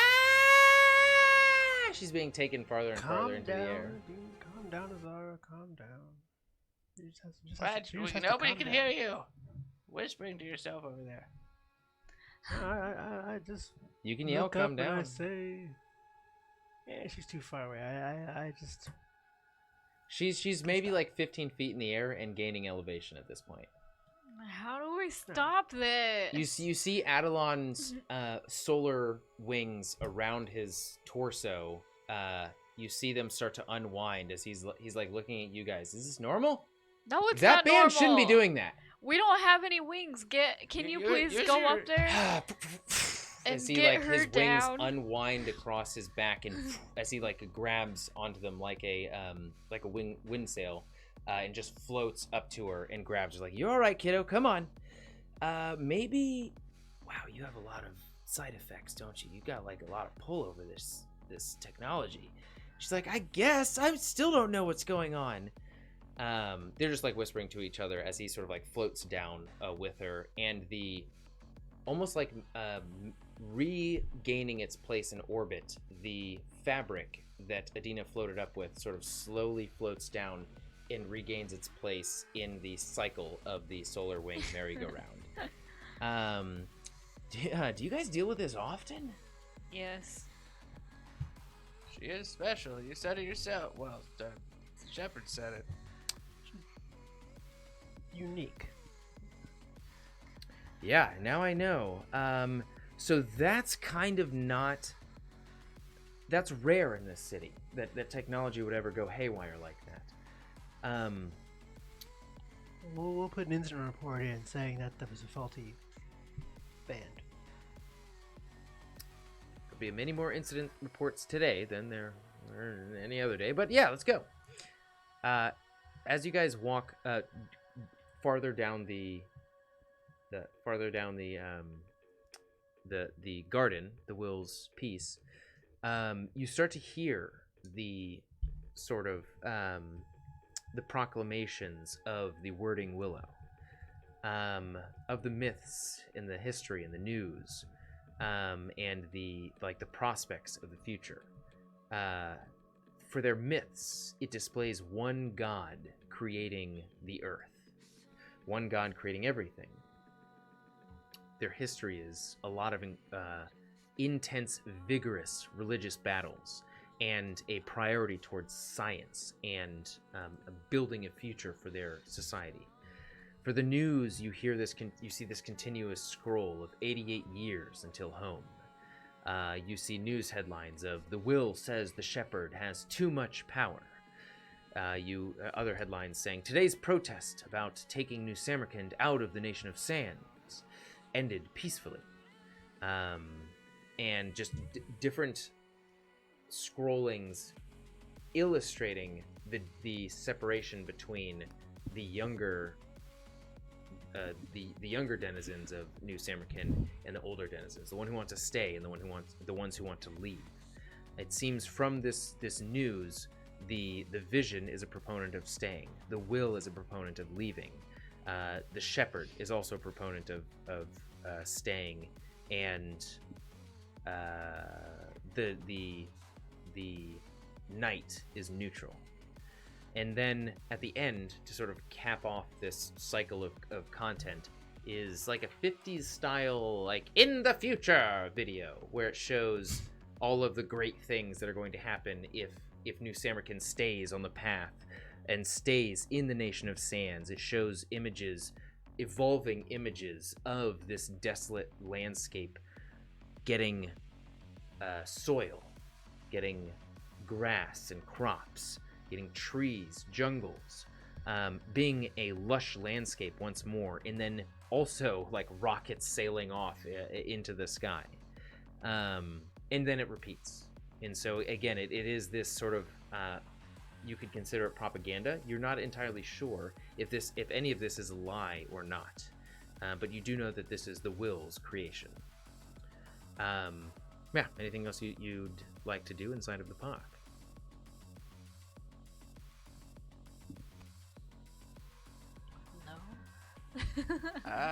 Well, now I'm kind of afraid to Yeah, we're holding. let her have some fun. Yeah, now we're holding Adena's hand.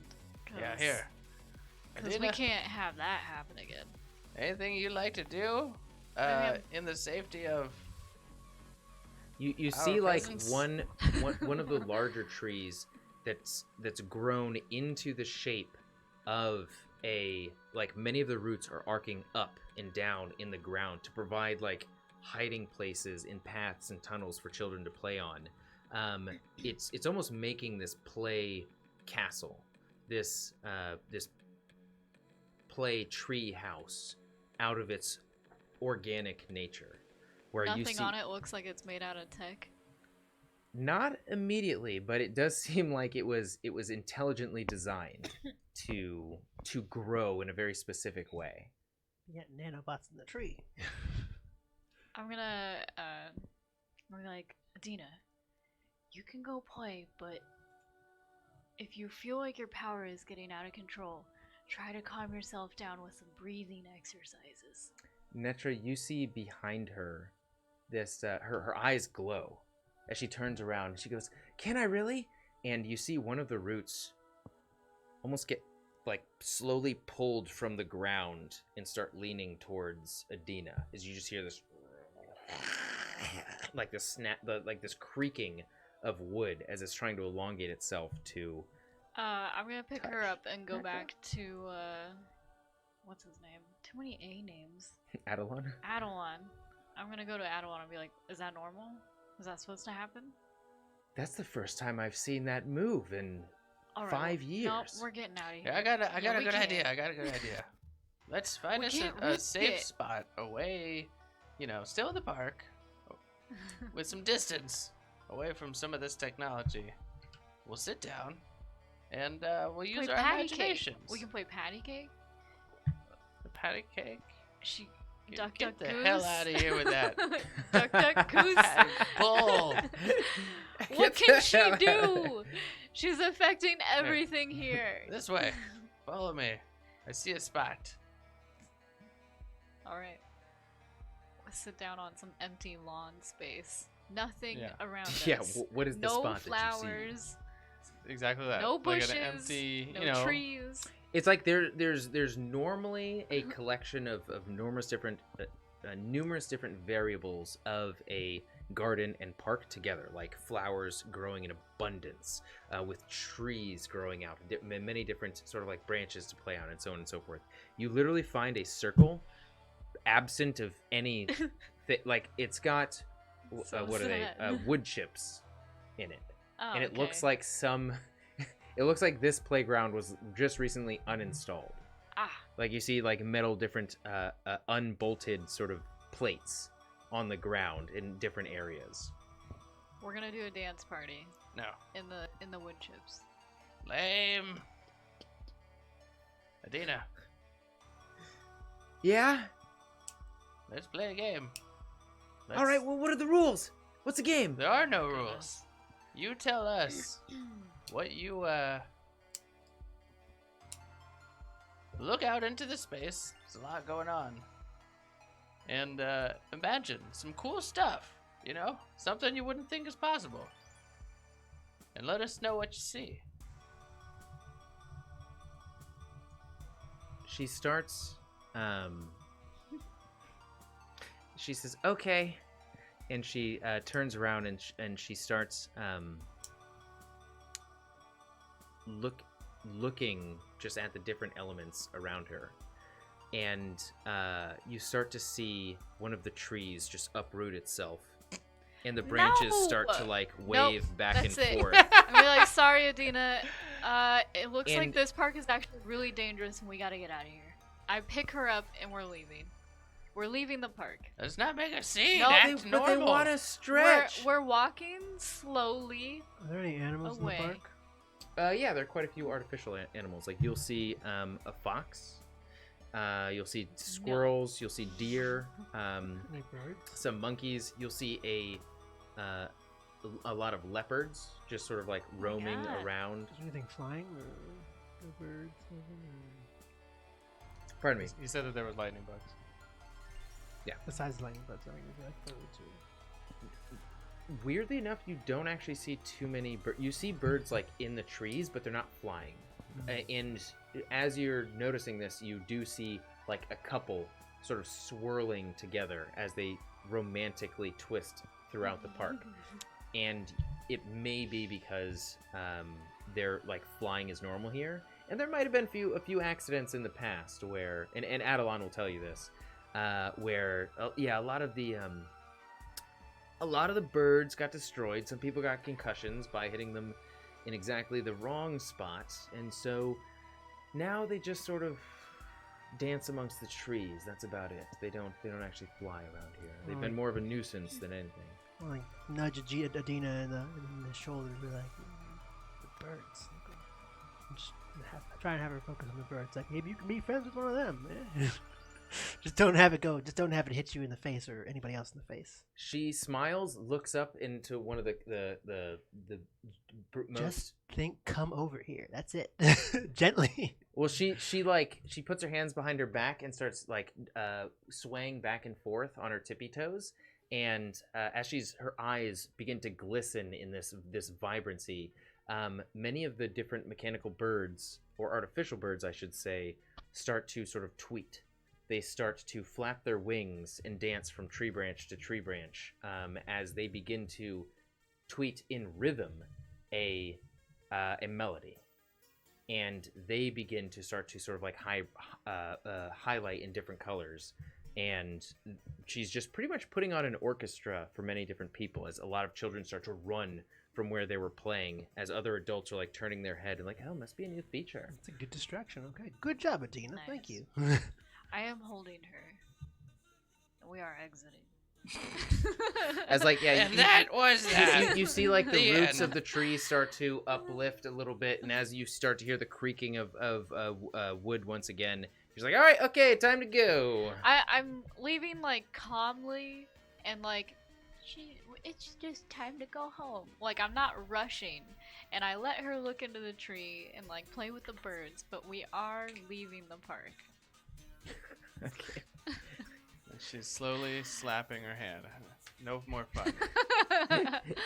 We can't draw attention to ourselves here. It's like many of the flowers and the wildlife, as you're running away, just sort of like twist and look up in the direction of Edena, splay out their most beautiful elements, and become more colorful than they were before. You're leaving this vibrant path behind you of color and sound. Nice. All right. Okay. Well, Fun's over. That's a wrap. So this is what you're capable of, Edena. That's really cool. She's capable of much more than this. But this was a nice change, you know. It's people aren't used to seeing this level of wonder, Edena. I look around and be like, where's Bunny Max and Bear? Where's Bunny J and or Bunny Max? Yeah, and Bear J. I left them in the car. Oh, they're fine. There's plenty of food in there, anyways. And they can probably find their way to us. Yeah, Don't I would call have them them to stay us. in the car. Yeah, we're gonna see them very shortly. We're just doing They an would errand love right to now. see this place. They've seen it before. I'm recording everything so that Yeah. they can watch Yeah, it. they've on been the here before. headset. That's where we got them from last time. Yep. I mean, I have never been here, but they lived here before. Oh, so. okay. Then I need to catch up to them. We'll have so Yeah. much to talk about. Yep. And Adelon's like, okay, so I say let's take it to the Night's Walk. It's a good view around the periphery of the city. Get a good view outside and inside. Yeah, it's gonna be good. If you guys want a good idea of the breadth of New Samarkand, this is the path we go. Well, let's do it. Well, yeah. Now I'm just, Helicopter mom of the group. I have a very now, but it's fine. Interesting. All right. So he takes you out down a path out towards the sides of the city, following a few different winding paths leading up, before you meet a series of stairs leading far up the side of the wall, and then through an opening bulkhead door outside into the huge difference of this control and almost like purposeful atmosphere and sound being completely eliminated by whipping wind on the side of New Samarkand. You are now walking on the outside threshold, walking upstairs on the rusted, thick iron hide of New Samarkand. there is steam spilling out of huge openings on the side of this huge rolling metropolis. There you can hear the dense, aggressive churning of machinery.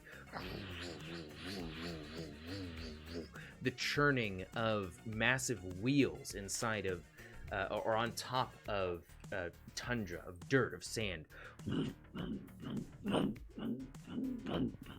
You look behind you and you can see this cloud of smoke consuming the back half, or cloud of sand and dust, consuming the back half of New Samarkand, just billowing from these huge wheels and tracks, digging into the clay and sand beneath you. As you look down, it's maybe 90 feet, around there, until the bottom of thick iron and heavy machinery all the way down, and thick metal plating as well. There are numerous tiers of walks on the catwalks along the length and the outside perimeter of New Samarkand, and he takes you into what is like the topmost battlements or walkway, where you can see it's like a threshold in between the inside of the city and the outside of the city, where you can see like the side of the massive buildings with the onion domes on top as you're approaching the metropolis area on the length of the city. You guys have been traveling for maybe about an hour now, and it would take an hour or two more to reach the tip, the full front of the city. The full frontal? Full frontal! Yeah, and as you guys are walking along the sides, he's pointing out you see huge artillery cannons just pointed towards the sky. You see multiple different shoots of anti-air, almost like cartridges of huge sort of rectangular metal containers of missiles or whatever it may be. You see a lot of different cabinets holding and just regular sort of... There's a lot of weapons on the outside here being housed, and ammo in various different fashions. This is a very heavily armored rolling machine. It's probably why... And you also see like bug remains in small different portions throughout. You can see that this place has been attacked many times and defended many more times than that. And yeah, he's just sort of taking you along, pointing out other different aspects of the city, and he says, oh, you know why they call this the Night's Walk, yeah? Let's just say that it's, in a very literal sense, named after that night. And he points to a large feminine figure looking out from the wall, tall, wearing a sleek silver armor with a gold and turquoise, with gold and turquoise detailing on along just to outline the details of the armor, and a blue cape draped over her right shoulder, just like fully over her right shoulder. Doesn't get the length of her back, but just sort of like her right side. She's got her face is covered by a similar silver helmet to match the sleekness of the armor, and it's clear from the the pleasant hum of advanced machinery that this also acts as an exoskeleton. It seems to be a little bit more of an advanced form of what you saw the other Dain wearing at the entrance to the Magrail tunnel. They have a gold, silver, and turquoise spear that they're holding, but you can see that the pommel of the spear sort of arcs very gently into a handle of a gun. it looks like a hunting rifle or even like a sniper rifle. And I just realized I kind of described the Mandalorian. So you can just picture a female Mandalorian, I guess. Might be easier with turquoise and gold detailing of the armor outside of the plain silver. Adelon, why would you take us to her? Yeah, the one person Get us that outta the here. shepherd said I not to go didn't to. know! Shut the fuck You up. didn't Get us out of here. know. Who are your guests, Seeker? I saw nothing outstanding in the registry. Ask her about the kamikazes. As he's like leaned down and presenting his hands to you, like, I don't know, in the direction of you guys, his back turned towards the knight. He sort of like looks over his shoulder and he's like, I thought it was gonna be a good view. She's normally not here. Ask her about the kamikazes. We're here to eradicate them. Oh, knight. What a coincidence running into you here, huh? We want to kill the kamikazes. I found them starving, nearly lost in the desert. I mean, just look at them, as he gestures towards you guys. And your robes are old, but underneath your robes, even your actually, now that I think about it, you're not. We're hunting the kamikazes. That's what we were doing. I don't know what he's talking about. We were hunting I'm the an kamikazes. engineer in the gears, and I gotta go back. Don't we Hunting the all have to kamikazes. return to the gears to get back to work? Thanks for the fantasy, Adelon, that you took us on. It's good seeing the surface level, but we best get back down I know below. every member of the city, so you've been using the secret entrances again, Adelon. I mean, yeah, but only to get past security. Crap. We're here for the. Cut the shit. I want So- the kamikazes. And if we're already found out, we're here hunting them anyway, so might as Yes, well. do not have Adelon speak for you. We Speak are for yourselves. here on request of the shepherd himself. We would not be here unless it was absolutely necessary. We're only going to be here for a couple hours and then we're going to be on our way. It is imperative that we finish our mission. Go ahead and roll a cool plus persuasion.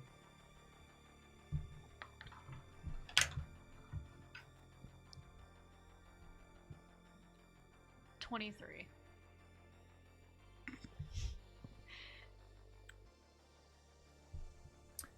The shepherd's getting a bit comfortable in his position as of late. What is your means here? What is your purpose? Seeker, I do not appreciate you slinking past our security. I can't divulge, none of us can divulge what we're working on, but I assure you that all of their fate rests in our hands. All of humanity is no concern of I ours. do have one question, or Knight, I guess. I've been trying to ask you this whole time. Do you have any information on the kamikazes? They said they were here before, and I'm kind of searching for them a little bit. You guys, they're enemies of yours, they're enemies of ours, so we could help each other with that. The kamikazes are no enemies of ours. They're a neutral party. We've traded with them in the past. You see, the shepherd has other ideas with that. Apparently they've done some shady things here and there, so... Well, it is the shepherd's duty, it is the shepherd's responsibility to reveal that information to the rest of the council.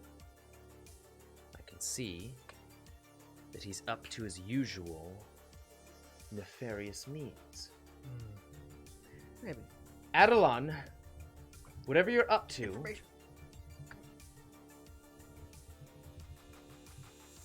I don't feel it's above board. You must register them. But they, I rolled as you guys left, and she got a little bit higher than what pinged on the registry. So, that is the boon of the night. I thought so he did make fake profiles for us. It just didn't work. Yes. Okay, I thought you just never made him in the It'd first place. I was probably like, oh, work okay. on like a normal citizen, but Yeah. not her, I guess. Yeah. Yes. Well, it's tonight. That's Okay. And Adelon goes like, Knight, come on. I'm just trying to show them a little bit of the majesty of New Samarkand. Give them a lay of the land. I think outsiders have a lot to learn from us. Yes, but a lot must be kept from the outside world. Wait, he could have just registered us as guests and we could have been fine. Why didn't you just register us as guests? No, there is In no character, option. Rummy. There is no option for guest registry. Your connected profile to the connected systems of our world must show your history, your not evocation, your what's your job, your role, your something vocation, your vocation, and any outstanding offenses or bounties, your status in the world. It helps protect us, New Samarkand, from the predations of the outside world. Well then. Adelon, because you are the never mind. seeker to the shepherd, I will allow you this one instance of reprieve. But if I do not see them in the registry within the hour, we will come find you, and it will not be difficult. I apologize, Adelon. I thought you had messed up there, but never mind. Because I kind of did. Then I take that back. I still berate you. Well, we're just gonna get, clearly they're filthy and they need some food, back to that original story, pulled them off of the wastes. That is true, the knight, or knight, just so you know. We're going to get a bite of each at the leopard's lair. And the knight goes, I'd recommend you go to the herd's reprieve. He goes, no, that's, I don't like that crowd. I think the leopard's lair is the right place to go. All right, remember, if I don't see them in the registry within the hour, you'll just see what happens. But I think that you know. All right, well, Knight, is great running into you, wasn't it, guys? Oh yeah, Stupendous. lovely night, isn't it? Keep protecting New Samarkand. We'll be on our way. And her sleek silver helmet just follows you as Adelon leads you past her and down out of the battlements, out of the Knights walking back into the depths of the city. As soon as we get to a private spot, out of earshot and everything of the night, and not around other people, I'm going to basically shove Adelon into a wall and hold a knife up to him. I'm I'm gonna say, we've come too far for you to mess this all up for us. One more screw up and you're dead. Got it? Okay, we're getting a little bit. Look, I understand. Kill him in his own city. But I Do understand. you get it, Adelon? He doesn't get it. How about you get this? and then And I'm gonna cut a little bit behind his ear. I'm gonna bite into his No. yeah. No, sorry, no, it's no. happened.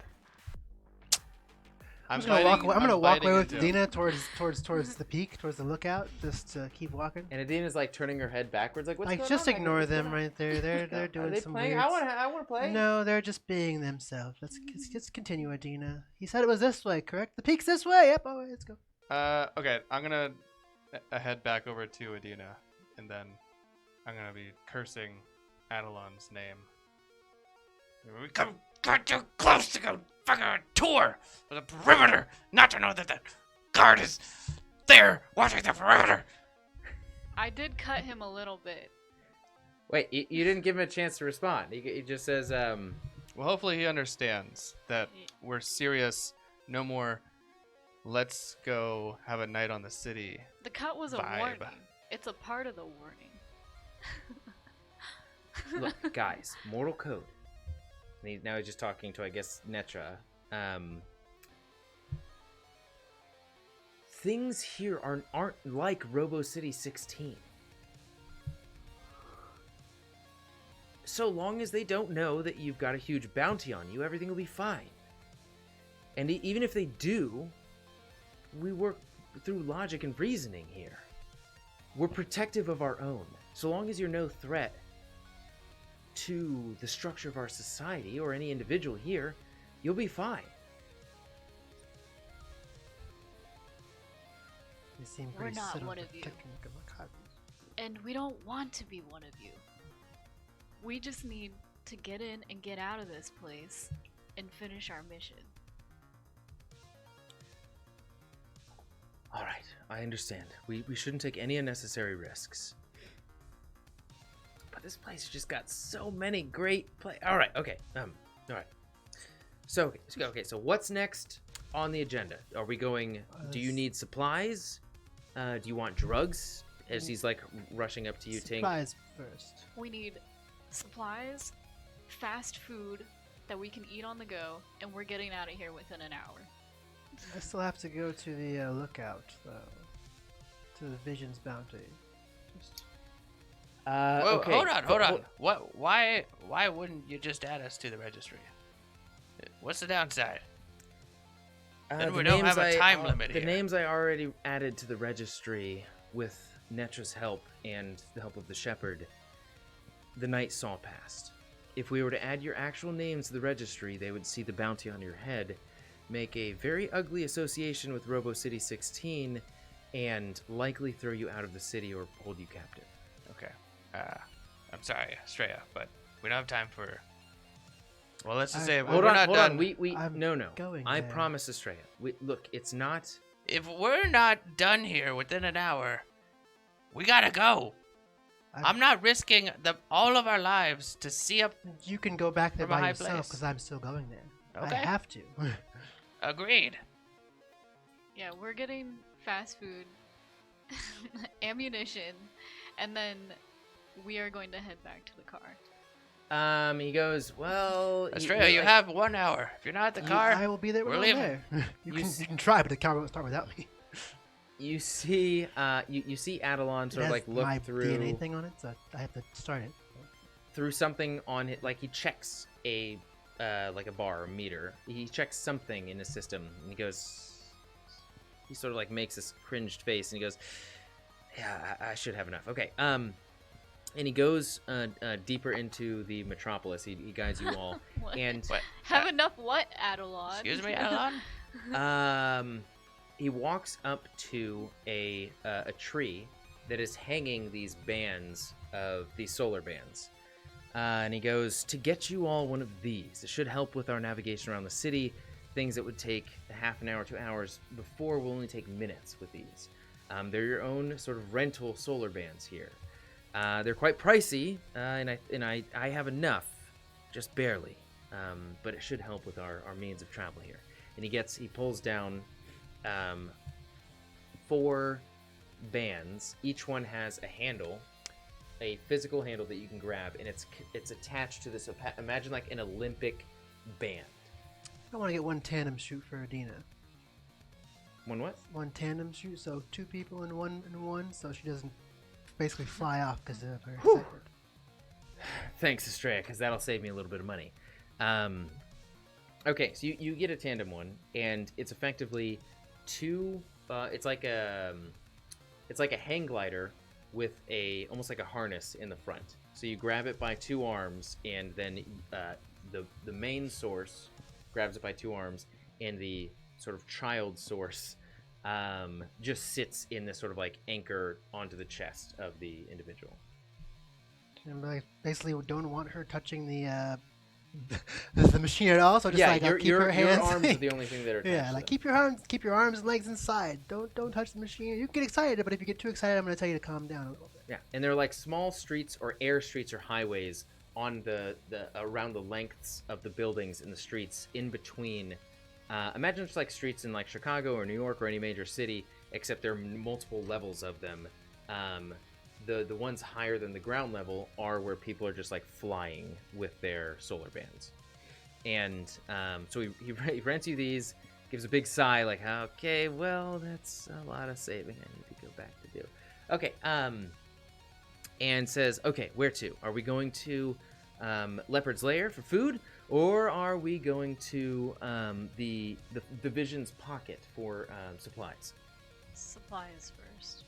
All right, and he takes you deeper into the city where there's this kaleidoscope of multi-tiered colors and establishments, titles of restaurants and different sort of multicolored lights.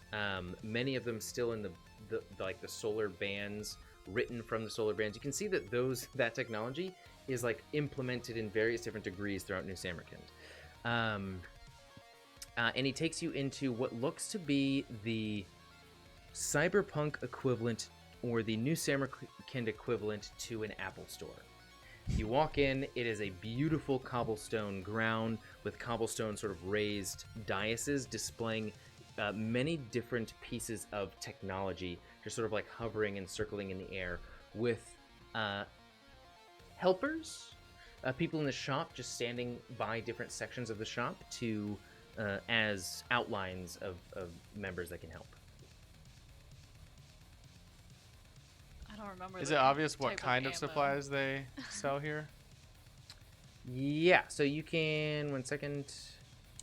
I don't care about anything but the flare gun with the blue flares. What kind of ammo does the car take again? Whatever ammo you have. What do we have? It can take corrosive, it can take fire, it can take electrical, it can take armor piercing. Just assume it has all of those resources. It has solar robes. It has in solar robes. As you read the description, it wraps around the user's body. It also flows like Olympic ribbons if you need them to. The user can set which stimuli the robes disconnect you from. So an example would be you can set like birds as the stimuli and literally wrap the robes over your head and you won't be able to see any birds. Another example would be for like touch or sensation. You can select the stimuli to heat, and you can literally be on fire and die in fire, but you'd never feel the sensation of fire. These robes are part of what Adelon wears. You've seen other members in the city wear these sort of like glowing, wrapped around bands around their form. And then you have solar wings. Can I get one of those bands for Edena? And like tune it towards like whatever her mental pain was on the ride here. Sure, give me a will plus... No, sorry, an EMP plus human perception. Human perception, I don't have human. What is human perception? Well, then you don't get that bonus. I have perception and then EMP. That's... It's the same. So I'll just do, I guess, a roll with...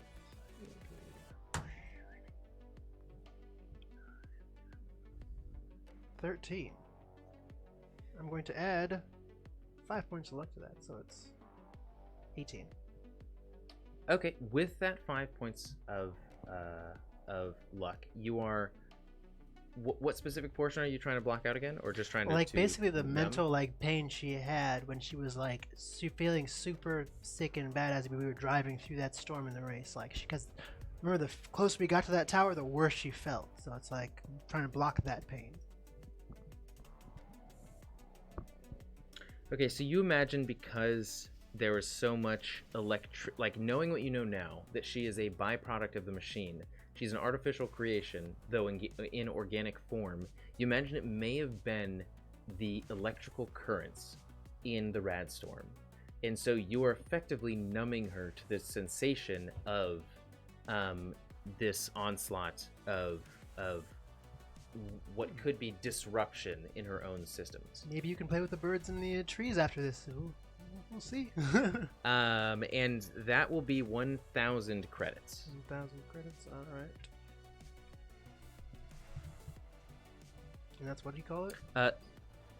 It is solar robes. So you can effectively, you can change the stimuli that it, and only one at a time. And whatever your current armor is, it adds 2 to it. So I'll just consider that. for It's 2 Edena. armor for Edena. They also sell solar wings. These are the things that you've seen people fly on. They take many different forms. Again, like small vehicles you can consider, like pedals to stand on or to grab or to hang on, hang gliders, longboards, roller skates, bicycles. These bands effectively, it's like taking 2 connection points of these solar wings and turning them into a format that works best for you as a person. Adelon put them on his sort of like scooter, his bike thing that he leaned back in, and that's on his backpack currently. And it also has some elements of the solar robes in them as well. But these allow you the power of flight. They are 2,000 credits per. Then there's weapons. You see a caster, which is Adelon's weapon. It has the sort of discs that it shoots out, and it creates a perimeter of effect. So you've got ice. That's what he used to cryogenically impact the beetle's carapace to make it weaker. He shot 3 in a triangle, so it created this zone, this region of weakness, so it can act like that.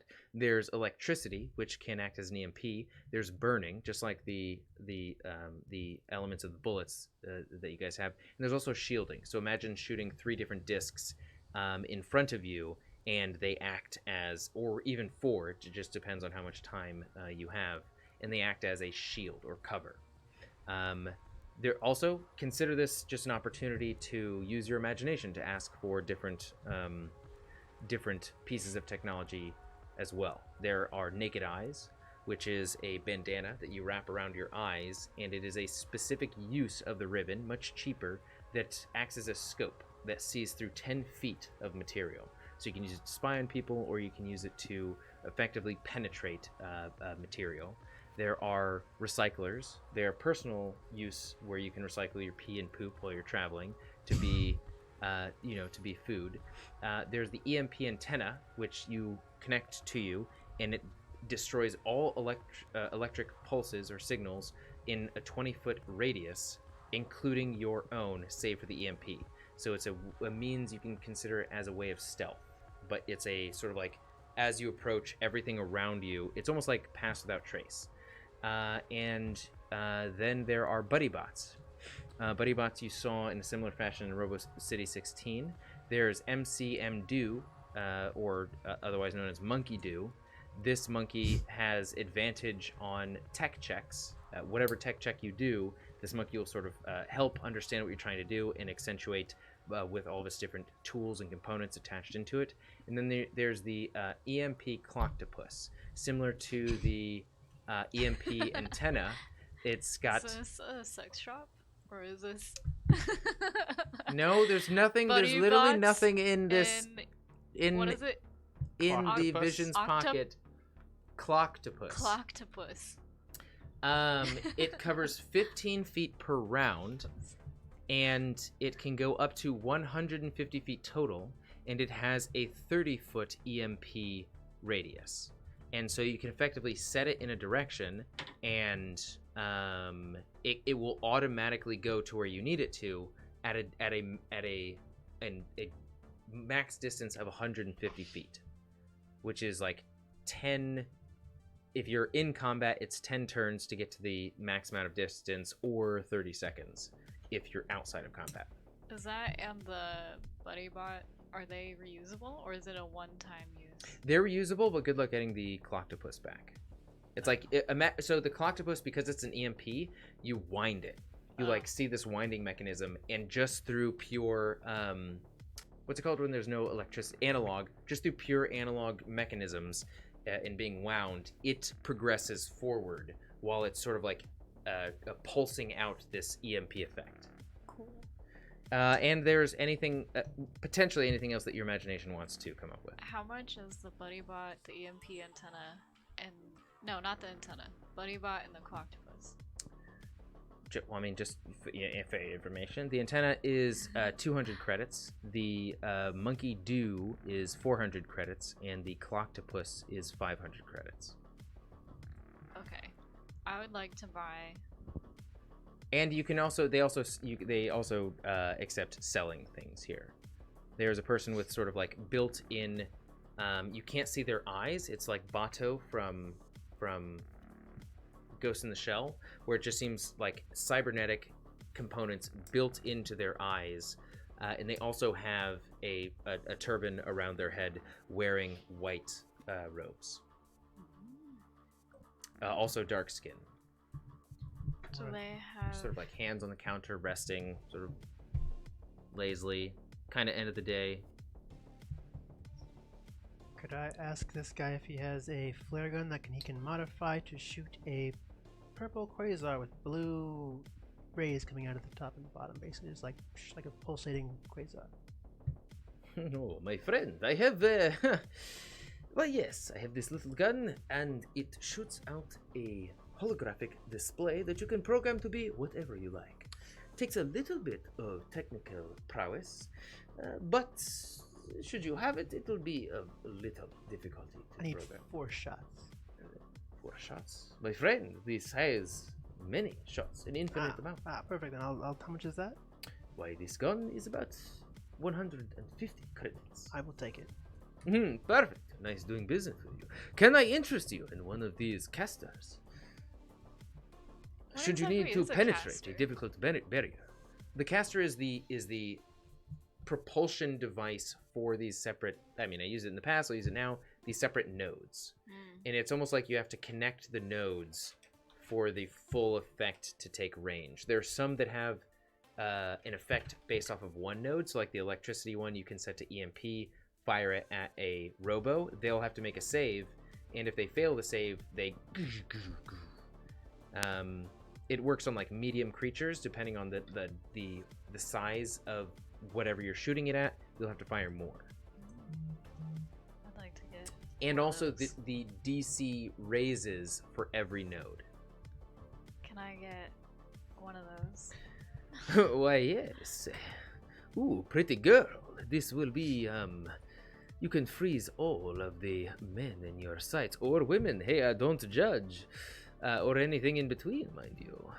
With these icy nodes, the caster itself, 200 credits. Every node thereafter, 10 credits each. Perfect. Interesting. So each one is like a bullet, basically? Yeah, pretty much, but it's a hefty bullet. And so you could even use the shielding nodes to add 2 DC to your comrades. If that makes sense. So you could like shoot a node on them, and you'd see this very thin veil sort of glisten around their form. But by themselves, they're stronger. Does the shop have basically incendiary EMP rounds and armor piercing rounds? Oh, but of course. What do you think we are? Born in the Stone Ages? No. We have everything you need here at the leopard's pocket. Or sorry, the vision's pocket. Oh, so many leopards around here. Yeah, so you can get the same rounds that you got for the Bastion before, and it is 1 credit per round. Wow. It was 1 credit per round before. Yeah, true. For specialty rounds, Yeah. if you want just normal rounds, it'll be like 50 credits for 200 rounds. But if you want specialty rounds, it'll be quadruple that amount, 1 credit per round for incendiary, EMP. And remember, EMP is good for anything, for electrical-based enemies. Burning is good for flesh-based enemies. Armor piercing is good for enemies, any enemy that has armor. Yeah. You said rubber bullets do stun damage. They don't kill people. Rubber bullets are non-lethal, yes. Do those count as special? bullets or whatever? No, those will actually be cheaper. Okay, how much are those? Those will be, you can get 100 rounds for 20 credits. But all our enemies will just be like, oh, oh, oh. And they, I look, guess they're particularly ineffective versus robos. They will probably do 0 damage. And how much are regular? Once again. Regular is I think 50 credits for 200. Okay.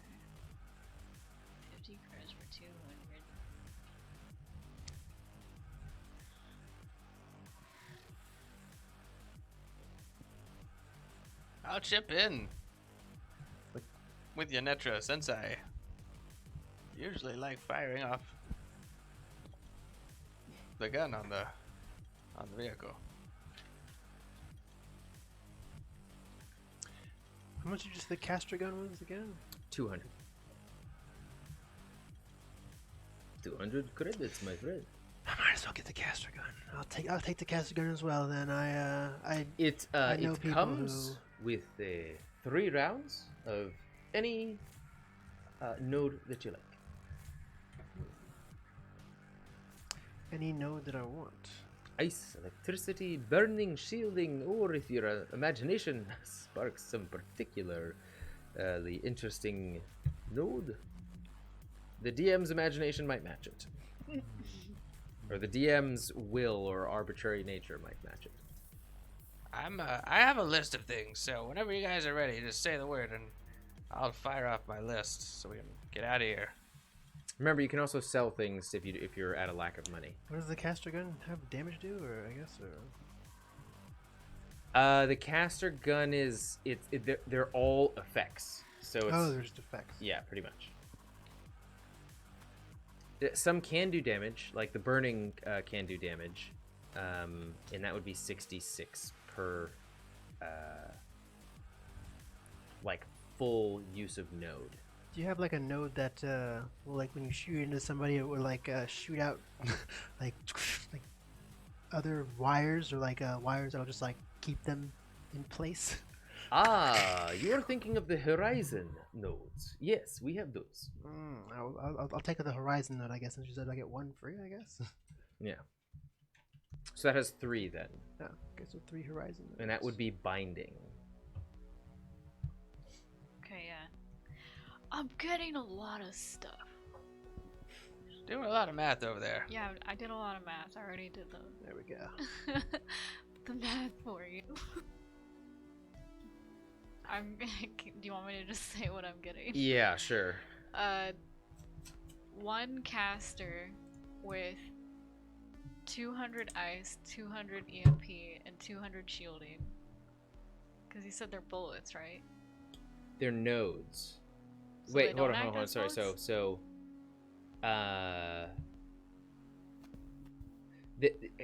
He sells traditional weapons as well, like shotguns, rifles, snipers, so on and so forth, and those can exchange these rounds. The caster is specifically for effect-based nodes that act separately than bullets. Imagine like Is it like an add-on that you put onto a gun? No, so it's like the caster will be remember when Adelon was hanging upside down and he shot 3 different nodes into the back of the beetle and it froze it, and the exoskeleton just broke through the armor? Yeah. That's what he's selling, is like an effect. And so there's ice, which freezes heavily fortified material. Then there's fire that burns or organic material. There's energy that creates a force field, and you can use those nodes to increase armor by just shooting it on your allies, or you can use it to fortify material in front of you or around you, if that makes sense. So these are like this is intended to be a buff or debuff weapon. This isn't intended to be a direct damage kind of weapon. This is intended to be like, I do this and then it affords somebody else the opportunity to do something else. But it is like, the nodes are like, you have to buy them separately, right? Like he shot 3 out. It comes with 3 free that you can choose. So it's either ice, fire, horizon, which are sort of like anchoring nodes that will effectively, as soon as it attaches, shoot out a cord onto the ground that'll like anchor them down to the ground. Energy nodes, which are the shields, and yeah, that's that. So then ice, energy, and then if your imagination can think of something the EMP that one. would be useful, yes, the EMP one as well, which would, again, similar to the armor one, the more you shoot, the more effective it'll be at shutting an electrical system down. Okay. So yeah, I'll get those 3. Electrical, EMP? I can't get multiple? I'm sorry. You get 3 nodes, Yeah. which is effectively like a round of ammo, free. Okay. And so, which one are you picking for free? EMP is fine. Okay, EMP. Then the rest you'd have to buy. Okay, so then 3 ice and 3 shielding. Okay, that'll be 60 credits. Okay. Okay. So then, yeah, that was wrong actually. Okay, so then. And also, Tink, you can look at the technology here and try and reverse engineer it whenever you want. You just need to make a roll for it. So, like, if they need more ice nodes, you can be like, oh, well, what do I have? Or you can look for different components and make them. I want you to know that that's available to you. Oh, I have an idea. And then one buddy bought 2 cloctopuses, 2,000 regular bullets, and then 300 of incendiary, EMP, and armor piercing each. 300 each. Did you do the calculation for how much that'll cost? I did, but I calculated the caster wrong, so now I don't know. It's 900 for the bullets, and then well, for the special bullets. It's 2,000, so it's 50 per 200. So then 5 times 10 is 500. Sorry, it's 50. So that's 50 credits. For specialty bullets, what? I think I'm doing the math. I feel like I'm doing the math wrong, but I think it's good. 50 credits for the bullets, 200 for the caster, 60 for the 6 rounds of caster ammo for 2 separate kinds of ammo, and then you're getting what on top of that? It's only 50 Buddy for the bought bullets. and 2 cloctopuses?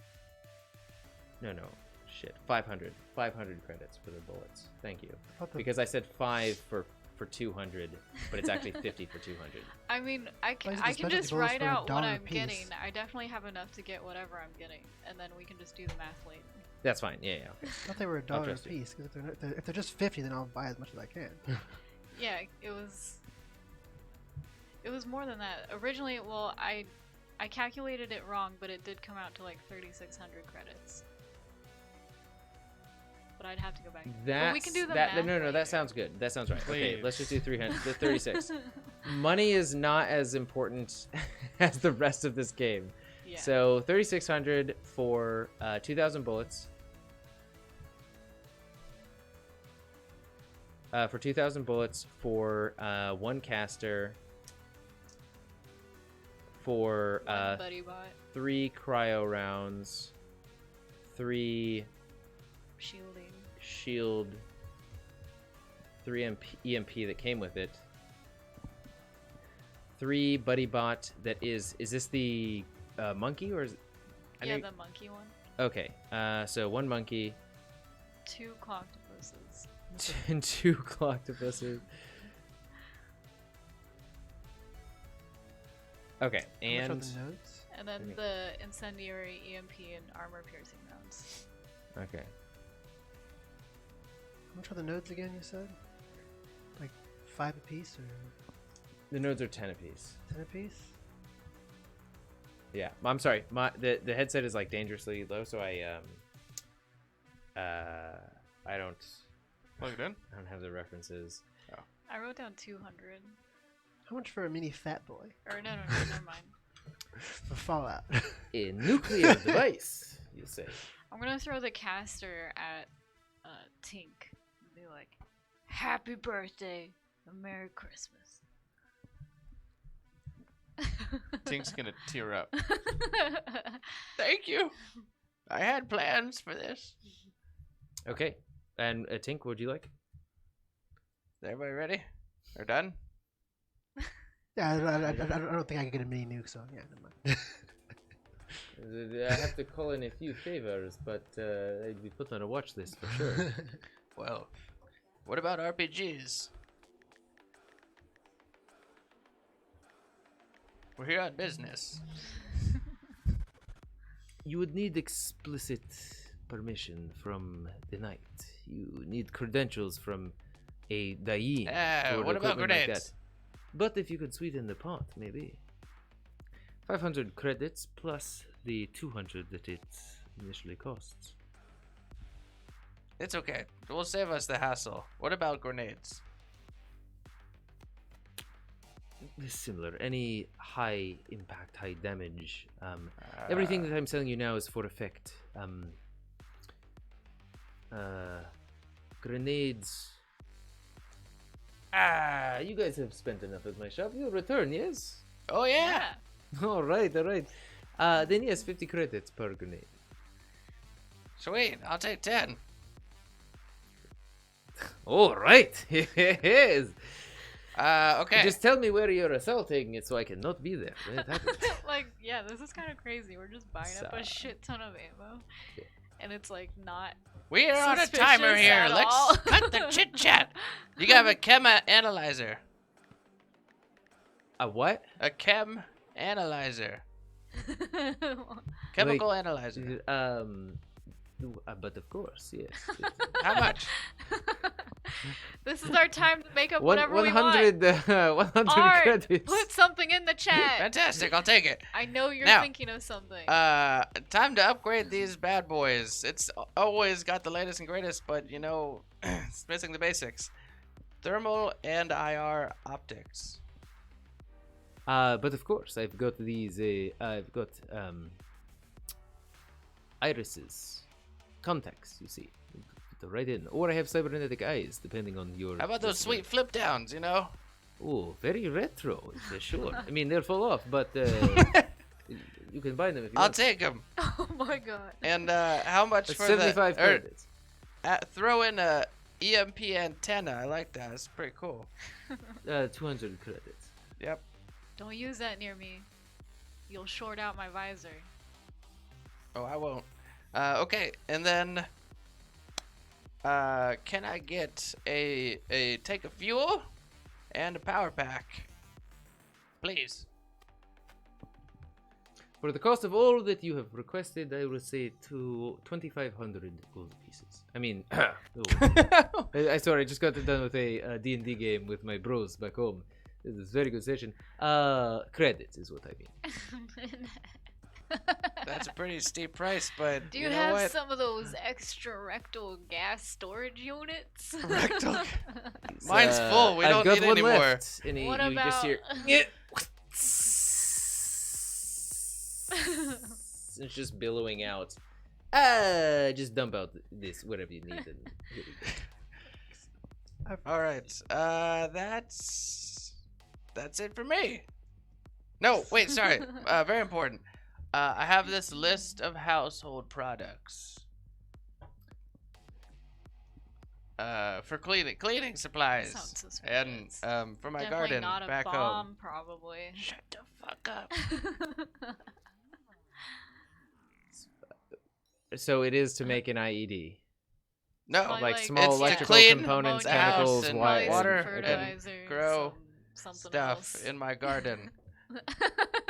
Fertilizer, rat poison, some lime sauce.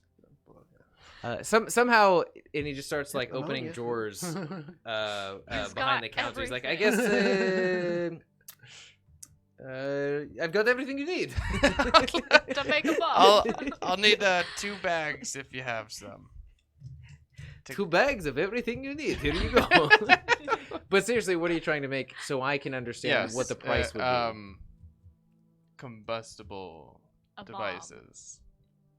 Probably I guess since they're individual components, it would be less expensive than buying them regular price. So I'd say 100. I'm a thrifty buyer. 100 gold. Gold pieces. 100 credits total, for all of these components. Okay. Fling flam flubadoo. Yes. Sorry, I don't spend money very often, Swindling so Um, there you go. You'll Nice see. swindling Russian. 7 tons of nitrate, 6 bags of ammonia, 3 cryo rounds. I should just start naming the shop whatever you need. All right, that's it for me. I'm all good. Thank you. Quick question for you, actually. Do you happen a way to make this caster gun take a continuous charge and like discharge it, or does it just shoot these nodes? I'm afraid I am not the engineer, so he looks pretty capable. Maybe you can come up with something with your friend over there. I'm already on it. But his stuff only lasts for a certain amount of time. Then it the duct tape kind of falls Long apart. enough. I want a more permanent solution. The permanent solution you have in your hands right now, any customizations to it, I cannot guarantee I mean, its like a permanent effectiveness. turret solution for this caster gun. Yes, that seems, what is the word for it? Overpowered. But hey, Ah. who am I to speak here? I am just at your service. I'm trying to make an overpowered gun. That's what I'm doing. Look, the old man seems to have many wires hanging off of him and something on his back, so he might have the expertise needed to take care of this. Depending on how successful your roles are, of course. But his roles are. I'll just leave it the way it is. It's What fine. are roles? Yeah. He's, What is this New magic Samarkand you is speak of? famous for its delicious baguettes and pastry rolls. And he just lifts one under the table. And he says, He's got everything. Well, thank you very much. Goodbye. and that is where we will pick up next time on Assassins and Dragons. I want to head On towards Sasapunks. Vision's Bounty. Yes, that'll be the absolute next step on the actually let's just to make this easier, you can tell me what you guys want outside of this session, but After we've already. what, like, if there's I'm anything honestly good. literally if there's anything else, I'm good. I'm gonna think of something. I'm gonna do some Googling. and that's fine. And I would like you guys to give me your lists so I can make sure that it actually costs the amount that that it's supposed to. And Adelon takes you to the Vision's Bounty. It is the very tallest spire in all of New Samarkand, and it's only a few blocks away from where you currently are. This shop is in the depths of this metropolis. You take an elevator that very rapidly ascends you to the top. It's one of those, like, you get in and then the door opens and you're there, and you're like, that's very Abrupt. yeah, that's misleading. And you see that this spire with the onion dome, the dome is made out of interconnecting bands of the solar. Like petals. Exactly, like petals. And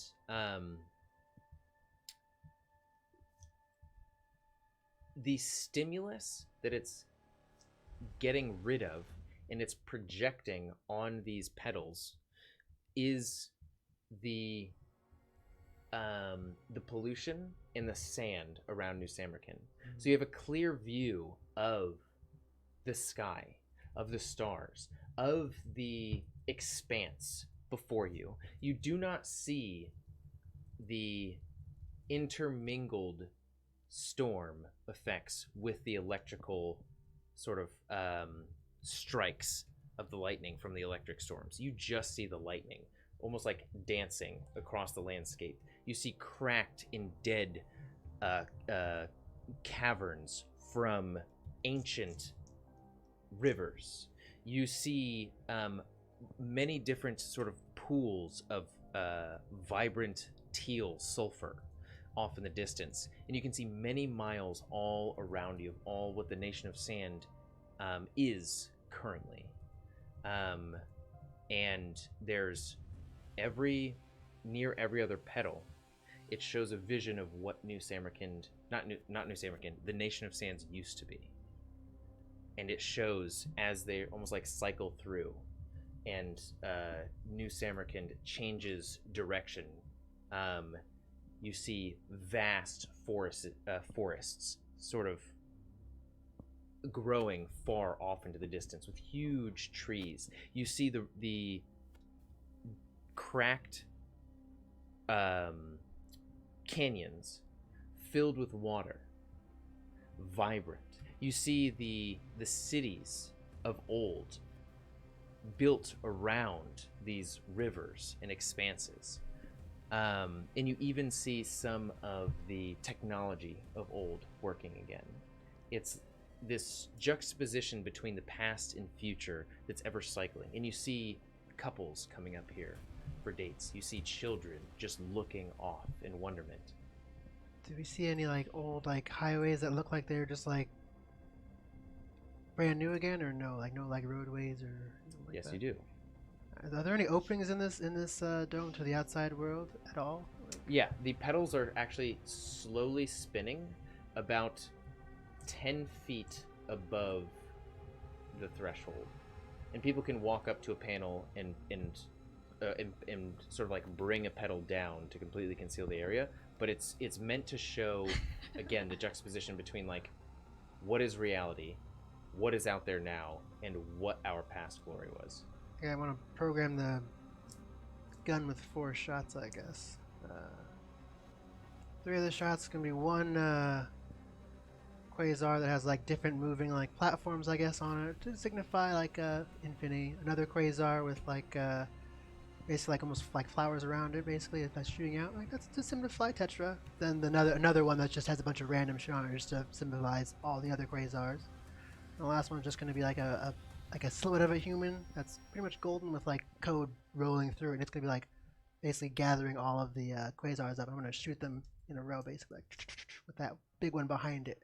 As like a send off to. So you're the opening quasars. up to the expanse, to what reality is, and you're giving them a send off with these Like, guns. and it's going to pop, pop, pop. And the last, like the mortal code, basically, symbol of the golden silhouette, it's going to be behind him, like almost like just gathering one like that kind of. And just right here.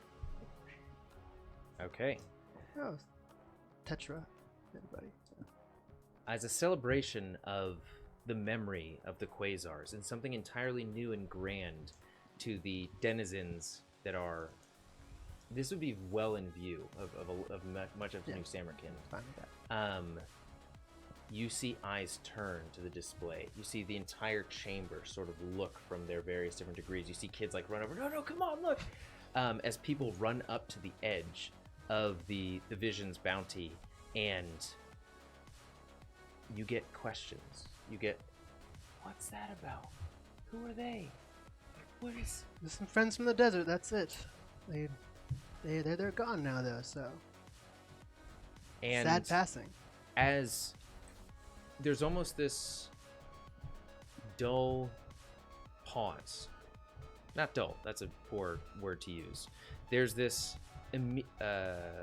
immediate pause for many of the denizens of New Samarkand that are looking up at this beautiful display of the memory of the quasars written in the literal yet immediate stars inside of New Samarkand. And as this scene hangs in the air, you see that there's 15 minutes left before you need to leave. And this is where we will pick up next time, as much of the city of New Samarkand is in pause of this new sight, something that they've never experienced before, mixed with the definite sort of oncoming urge of, well, we just gave New Samarkand something, and now, do we stay? Nope, we need to go. And that's what we'll pick up next time on Assassins and Dragons. Whoa, we've gone a little bit past what we normally do. Sasa. Did I say Assassins and Dragons? Why am I stuck on Assassins and Dragons? Assassins and Sasapunks. punks. On Sasapunks. Thank you for joining us, guys, for a wonderful and glorious Thursday. Just forget about what else is happening in the world, and just play within your minds. Thank you for joining us once again. And remember, we are doing a giveaway like for a a crazy person. official Cyberpunk puzzle next week. Just be on the stream. Tell your friends, family, and loved ones to join us, follow us as well. And as always, until fate next brings us together, and never Stop playing role-playing games. Unless somebody storms the Capitol. Rummy.